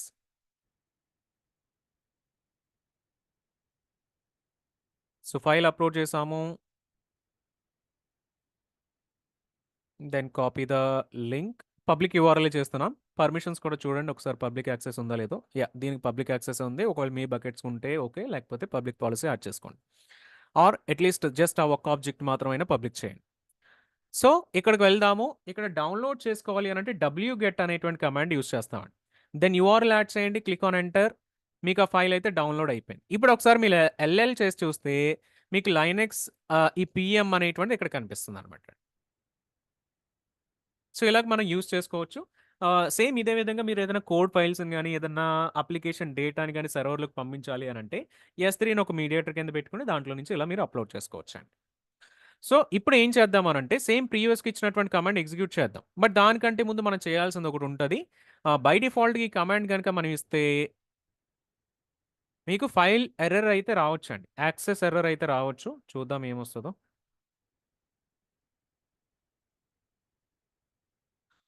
So I think port number 22 మనం క్లోజ్ చేసి ఉంది కదండి. జస్ట్ ఓన్లీ ICMP పోర్ట్స్ మాత్రం మనం ఎనేబుల్ చేసాము. ఫస్ట్ థింగ్ పోర్ట్ నెంబర్ 22 కూడా ఎనేబుల్ చేసుకోవాలి because we're trying to SSH కాబట్టి. సో సేమ్ ఇది కూడా 10.0 నుంచి మాత్రం అలౌ చేద్దాం. Save the rules. SSH చేద్దాము. సో SSH చేస్తున్నప్పుడు SRను అడుగుతుంది. Let's type yes. Click on enter. So permission deny అయిపోయింది చూడండి ఈ ఫైల్ని యాక్సెస్ చేయడానికి. సో అందు గురించి వీడు ఏం చేస్తాడంటే లైనెక్స్ లెవెల్లో పర్మిషన్స్ అనేవి చేంజ్ చేయడానికి మనకి థర్డ్ కమాండ్ కూడా ఇస్తాడు. CHMOD which means change mode for ఈ ఫైల్ పర్మిషన్స్ అండి. సేమ్ ఇదే కమాండ్ ఇక్కడ ఎగ్జిక్యూట్ చేద్దాం. Yes executed. దెన్ మళ్ళీ సేమ్ ప్రీవియస్గా ఎగ్జిక్యూట్ చేసిన కమాండ్ ఎగ్జిక్యూట్ చేద్దాం. సో ఇప్పుడు చూడండి ప్రీవియస్గా 10.0.0.73 కనెక్ట్ అయ్యి ఉన్నారు. ఇప్పుడు ఎక్కడ ఉన్నారు? 10.0.2.88 కనెక్ట్ అయి ఉన్నారండి. మనం ఫస్ట్ సర్వర్ నుంచి సెకండ్ సర్వర్ కనెక్ట్ అయ్యాలి.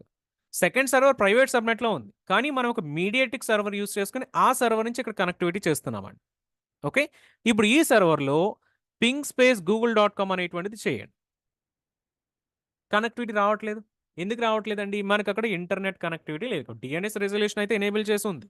కానీ మనకి సెకండ్ సర్వర్ ప్రైవేట్ సర్వర్ కాబట్టి ప్రైవేట్ సబ్నెట్లో ఉంది కాబట్టి ఇంటర్నెట్ కనెక్టివిటీ లేదు కాబట్టి ఇష్యూ వస్తుంది అనమాట. ఓకే, దీన్ని మనం ఇట్లా పింగ్ చేసి ఉంచుతూనే ప్రైవేట్ సబ్నెట్కి వెళ్దామండి. So let's go to VPC settings. సబ్నెట్స్కి వెళ్దాము. సబ్నెట్స్లో ప్రైవేట్ సబ్నెట్స్కి అసైన్ చేసిన రౌట్ టేబుల్ ఉంది కదండి. ఆ రౌట్ టేబుల్లోకి వెళ్దాం. ఆ రౌట్ టేబుల్లో రౌట్స్లో యాడ్ రౌట్స్ ఇది కూడా 0.0a కాకపోతే ఈసారి NAT గేట్వే తోటి పంపిస్తాం. Because NAT gateway is one way communication. Server లోపల నుంచి బయటకు రాగలిగితే తప్ప బయట నుంచి ఎవరు లోపలికి వెళ్ళలేదు. So custom NAT gateway, save the changes, done. So ఒకసారి సర్వర్కి వెళ్దాం. చూడండి మీకు google.com రెజల్యూషన్ అయిపోతుంది. దెన్ డేటా కూడా వస్తుందండి. అండ్ ఇప్పుడు మీకు ఈ సర్వర్కి ప్రెజెంట్ ఉన్నటువంటి సర్వర్లో Linux server command to get private IP.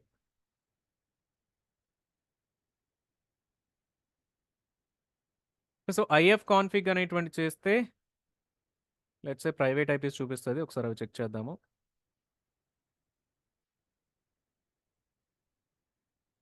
If config. So ఇందులో మీకు ప్రైవేట్ ఐపీ అడ్రస్ కనిపిస్తుందండి. బట్ పబ్లిక్ ఐపీ అనేటువంటి మనకి ఇక్కడ ఎక్కడా కూడా లేదు, బికాస్ సెకండ్ సర్వర్కి మనం అసైన్ కూడా చేయలేదు. బట్ స్పెసిఫిక్గా దాన్ని కూడా ఒకసారి మనం చెక్ చేద్దాము.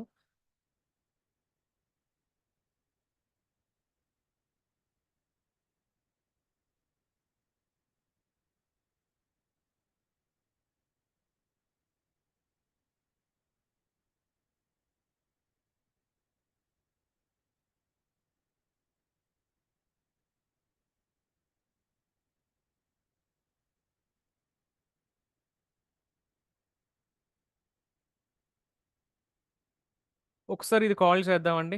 కాల్ అనేటువంటి కమాండ్. సో EC2లోకి వెళ్దాము. సో ఒకసారి ఇవన్నీ క్లియర్ చేసేస్తాను. ఓకే.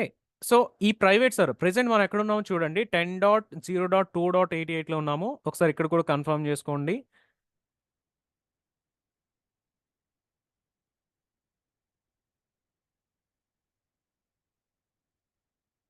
సో ప్రైవేట్ సర్వర్ వచ్చేసి 10.0.2.88 అండ్ పబ్లిక్ ఐపీ ఏది కూడా లేదండి.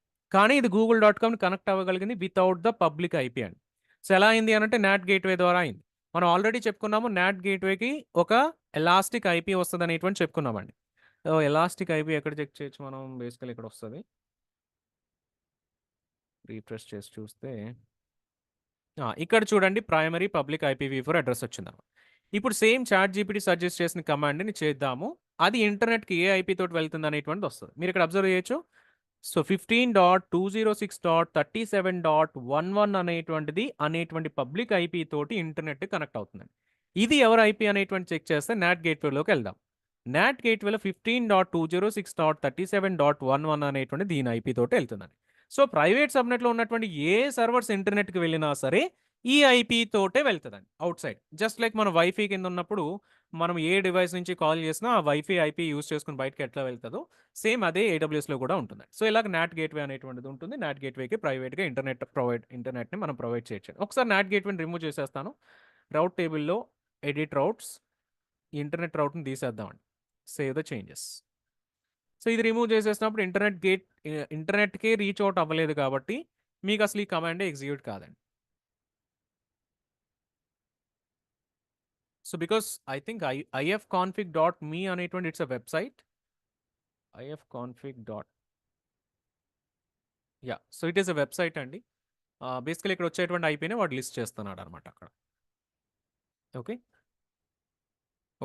సో ఇది ఇవాల్టి వరకునండి. సో రిమైనింగ్ అన్ని కూడా నెక్స్ట్ సెషన్స్లోనైతే చూద్దాము. మళ్ళీ next session will be on Friday.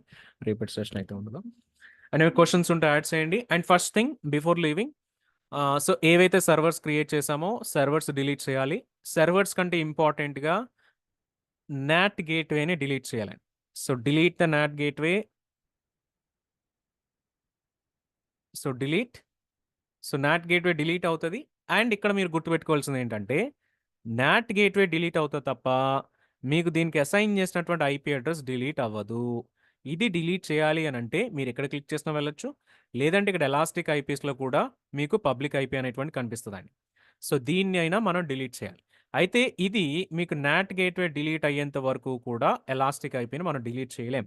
So ఇది డిలీట్ అయ్యేంత వరకు మనం వెయిట్ చేయాలి. వెయిట్ చేసి ఐపీ అడ్రస్ని డిలీట్ చేయాలి. డిలీట్ చేయకపోతే మీకు ఛార్జెస్ వస్తాయి.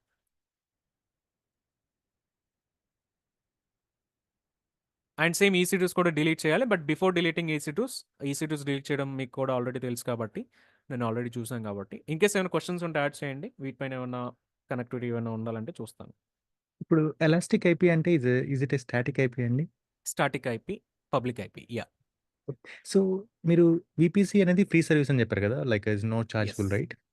బట్ ఇన్ మై అకౌంట్లో ఐ యూజ్డ్ EC2 అండ్ VPC.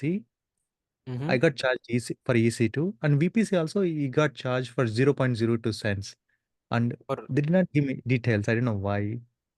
ఫర్ వాట్ అందులో మీకు డీటెయిల్స్ వస్తాయి. ఆ డీటెయిల్స్‌లో మీరు చెక్ చేయాలి. వీపీసీ అంటే మనకి వీపీసీ ఒకటే కాదు కదండీ. వీపీసీలో మీకు నాట్ గేట్‌వే ఉంటది. ఎలాస్టిక్ ఐపీ ఉండొచ్చు. ఇవన్నీ ఇక్కడ కనిపించేవన్నీ కూడా ఉండొచ్చు. ఇందుట్లో కొన్ని మనకు ఫ్రీగా ఉంటాయి. కొన్ని చార్జబుల్ ఉంటాయి. మీరు స్పెసిఫిక్‌గా మీకు ఎందుట్లో చార్జ్ వచ్చిందనేటువంటిది మీరు ఒకసారి చెక్ చేసుకోవాలి. బిల్స్‌లోకెళ్తే మీకు వీపీసీ సర్వీస్‌ని ఎక్స్‌పాండ్ చేసి చూస్తే గనక ఓకే. ఓకే. ఇక్కడ ప్లస్ కనిపిస్తుంది కదండీ. I yeah! Think yeah! వీపీసీలో నాకు చార్జెస్ లేనట్టున్నాయి. ఓకే. నేను నార్మలీ ఈ ప్లస్ అనేటువంటి క్లిక్ చేస్తే మీకు రీజన్స్ వస్తాయి. మళ్ళీ అగైన్ రీజన్‌లో ప్లస్ క్లిక్ చేస్తే మీకు డీటెయిల్డ్ బ్రేక్ డౌన్ ఇస్తాడండి. So, okay. ఇందుట్లో మీరు అండ్ చూడొచ్చు దేనికి మీకు చార్జెస్ వచ్చినాయి అనేటువంటిది. Okay. It's fine. Yeah! And ఇప్పుడు మనం every time EC2 instance create చేసినప్పుడు ఒక పబ్లిక్ ఐపీ అడ్రెస్ అసైన్ అవుతుంది కదండీ. Since you said yeah! వీపీసీలో డిహెచ్‌సిపి అనేది ఎనేబుల్ అయింది కాబట్టి కాదు. Every time DHCP is only for private IP address అండి. పబ్లిక్ ఐపీ అనేటువంటిది అది ఏడబ్ల్యూఎస్ వాడు అలొకేట్ చేస్తాడు పబ్లిక్ పూల్ నుంచి. మనం ఎక్స్‌ప్లిసిట్‌గా సెలెక్ట్ చేసినప్పుడు మాత్రమే పబ్లిక్ ఐపీ అలొకేట్ చేస్తాడు. బట్ ఎవ్రీ టైమ్ నేను ఈసీ2 ఇన్స్టెన్స్ ఎగ్జిట్ అయ్యి రీఆర్ లాంచ్ చేసినప్పుడు every time IP address change అవుతుంది కదండీ. Is it how it will work in real time? Change అవుతది. యెస్. చేంజ్ అవుతదండి. స్టాప్ అండ్ స్టార్ట్ చేసినప్పుడు కూడా చేంజ్ అవుతది. మీకు ఇక్కడ ఇన్‌స్టెన్స్ స్టేట్‌లో స్టాప్ అని యెస్. ఉంది కదండీ. స్టాప్ చేసి మళ్ళీ స్టార్ట్ చేసినా మీకు ఐపీ అడ్రెస్ అనేటువంటి చేంజ్ అవుతది. అందుగురించి ఏడబ్ల్యూఎస్ వాడు దీన్ని టెంపరరీ ఐపీ అని చెప్తాడండి. It's not a permanent IP. Temporary IP కాదు గానీ డైనమిక్ ఐపీ అని చెప్తాడు. So, okay. డైనమిక్ ఐపీ అంటాడు. But on the other hand మనకి ఇక్కడ ఎలాస్టిక్ ఐపీ వచ్చింది చూసారా? Elastic IP is a static IP. So, ఎప్పుడైతే మనకి స్టాటిక్ ఐపీ రిక్వైర్మెంట్ ఉంటదో అప్పుడు ఎలాస్టిక్ ఐపీ క్రియేట్ చేసుకొని ఆ ఎలాస్టిక్ ఐపీని మన సర్వర్స్‌కి అటాచ్ చేసుకోవచ్చు. So every time NAT way gateway create చేసినప్పుడు we need to have elastic IP no matter what right? Yeah! Because మనం దాని నుంచి ఇంటర్నెట్‌కెళ్ళాలి కదా! So, it works like a wifi router అనమాట. Router okay. Okay. Understood. Yeah! Understood. Thank so, you. Yeah! Thanks అండి. NAT gateway delete అయిపోయిందండి. Elastic IP కూడా delete చేయాలి. ఇది మర్చిపోవద్దు please. Release elastic IP addresses release. Yeah! Release అయిపోయింది మన account నుంచి కూడా. డన్. దెన్ సర్వర్స్ కూడా తీసేయండి. వీపీసీ, సబ్‌నెట్స్, ఇంటర్నెట్ గేట్‌వే, రౌట్ టేబుల్ ఇవన్నీ కూడా ఫ్రీయే కాబట్టి అవి డిలీట్ చేయక్కర్లేదు. పర్టిక్యులర్‌గా not gateway, elastic IP and servers అనేవి ఖచ్చితంగా డిలీట్ చేసుకోవాలి. టెర్మినేట్. రాకేష్ గారు, చెప్పండి. ఈసీ2 క్రియేట్ చేసినప్పుడు మనకి పబ్లిక్ ఐపీ వస్తుంది కదా! ఇన్ ద హుహు. సేమ్ వే వీపీసీ కూడా అదే ఎలాస్టిక్ ఐపీ అనేది వస్తుంది కదా! సో, దేనికి? దాన్ని ఎలాస్టిక్ ఐపీ అదే నెట్ గేట్‌వేకి ఎలాస్టిక్ ఐపీ మనం అసైన్ చేస్తున్నాం కదా! అవును. సో, అది 2 పబ్లికే కదా! సో, దీనికెందుకు ఛార్జ్ పడుతుంది? దానికెందుకు ఛార్జ్ పడదు? అంటే ఏమైనా రీజన్ ఉందా? 2 పబ్లిక్ ఐపీ అడ్రెసెస్. రెండిటికి చార్జెస్ ఉంటాయి. ఈస్ట్ పబ్లిక్ ఐపీ కూడా ఛార్జ్ ఉంటుందా? దీనికి చార్జ్ ఉంటది. దానికి కూడా చార్జ్ ఉంటది. బట్ మనకి ఏడబ్ల్యూఎస్ వాడు ఇచ్చిన 50 ఫ్రీ అవర్స్ టైర్‌లో వరకు. ఏమవుతది అనంటే ఓకే. 750 అవర్స్ వరకు ఫ్రీ ఉంటదనమాట. యాక్చువల్లీ దీనికి ఓకే. ఇదివరకు ఓకే. చార్జెస్ ఉండేవి కాదు. బట్ అందరూ కూడా ఐపీవీ4 అడ్రెస్ యూజ్ చేసేస్తున్నారని చెప్పేసి వాడు చార్జ్ పెట్టాడు. బికాస్ ఐపీవీ4 స్కార్సిటీ ఉంది కదా! ఓకే. ఇక్కడ ఓకే. మీకు ఈసీ2లో చెక్ చేస్తే 750 అవర్స్ విండోస్‌కి, 750 అవర్స్ లైనక్స్‌కి పెట్టాడు. 750 hours free for public IPv4 address, regardless of instance type. This public IP can be elastic IP also. Whatever, static okay. కానీ, ఓకే. dynamic IP కానీ, anything public IP. Got it. Yeah. But NAT gateway free టైర్‌లో cover అవ్వదు. Elastic IP free టైర్‌లో cover అవుతది.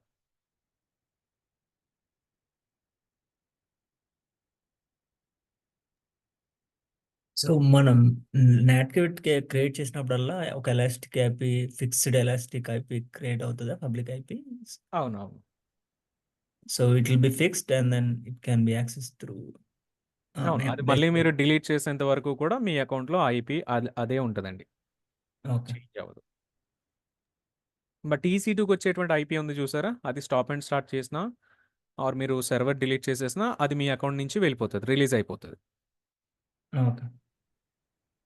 వి cannot place any elastic IP to them. పెట్టుకోవచ్చు కావాలంటే. మీకు dynamic IP వద్దు అనుకుంటే అంటే మీకు ఒక స్టాటిక్ ఐపీ కావాలి అనుకుంటే మనం అక్కడ ఎలాస్టిక్ ఐపీస్ అసైన్ చేసుకోవచ్చండి. ఓహ్! ఓకే. సో ఫనీ గారు elastic IP we need to pay money pay చేయాల్సి వస్తుంది, బట్ 750 అవర్స్ ఫ్రీ టైర్లో ఉంటుంది. So in case monthly 750 hours cross అయితే దానికి పేమెంట్ చేయాల్సి వస్తుంది.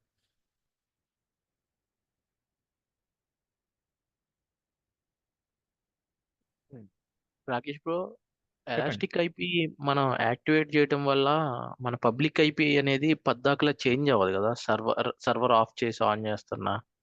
అవ్వదు. అందు గురించే మనం స్టాటిక్ అంటే అదే. డైనమిక్ అంటే చేంజ్ అవుతూ ఉంటుంది. స్టాటిక్ అంటే చేంజ్ అవ్వదు అనమాట అండి. అన్లెస్ మీరు అది డిలీట్ చేసేంత వరకు కూడా మీ అకౌంట్లోనే అలాగే ఉంటుంది. మీరు దాన్ని ఏం చేయొచ్చు అంటే ఒక సర్వర్కి అటాచ్ చేసిన తర్వాత దాని నుంచి రిమూవ్ చేసేసి ఇంకో సర్వర్ కూడా అటాచ్ చేసుకోవచ్చు. అలా బిట్వీన్ ద సర్వర్స్ కూడా మనం చేంజెస్ చేసుకోవచ్చు ఎలాస్టిక్ ఐపీ అనేటువంటిది. ఓ okay.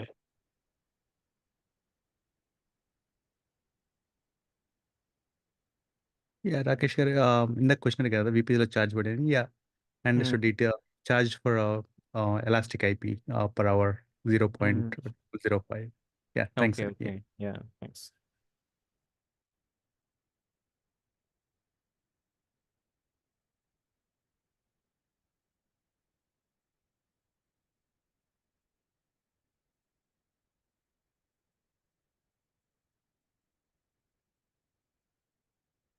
So any other questions అండి?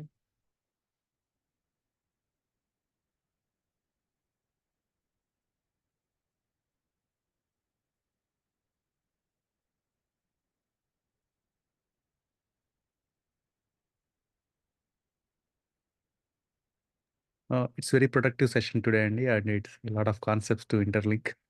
Yeah, Yeah, we yeah. need this. Yeah. Thank you.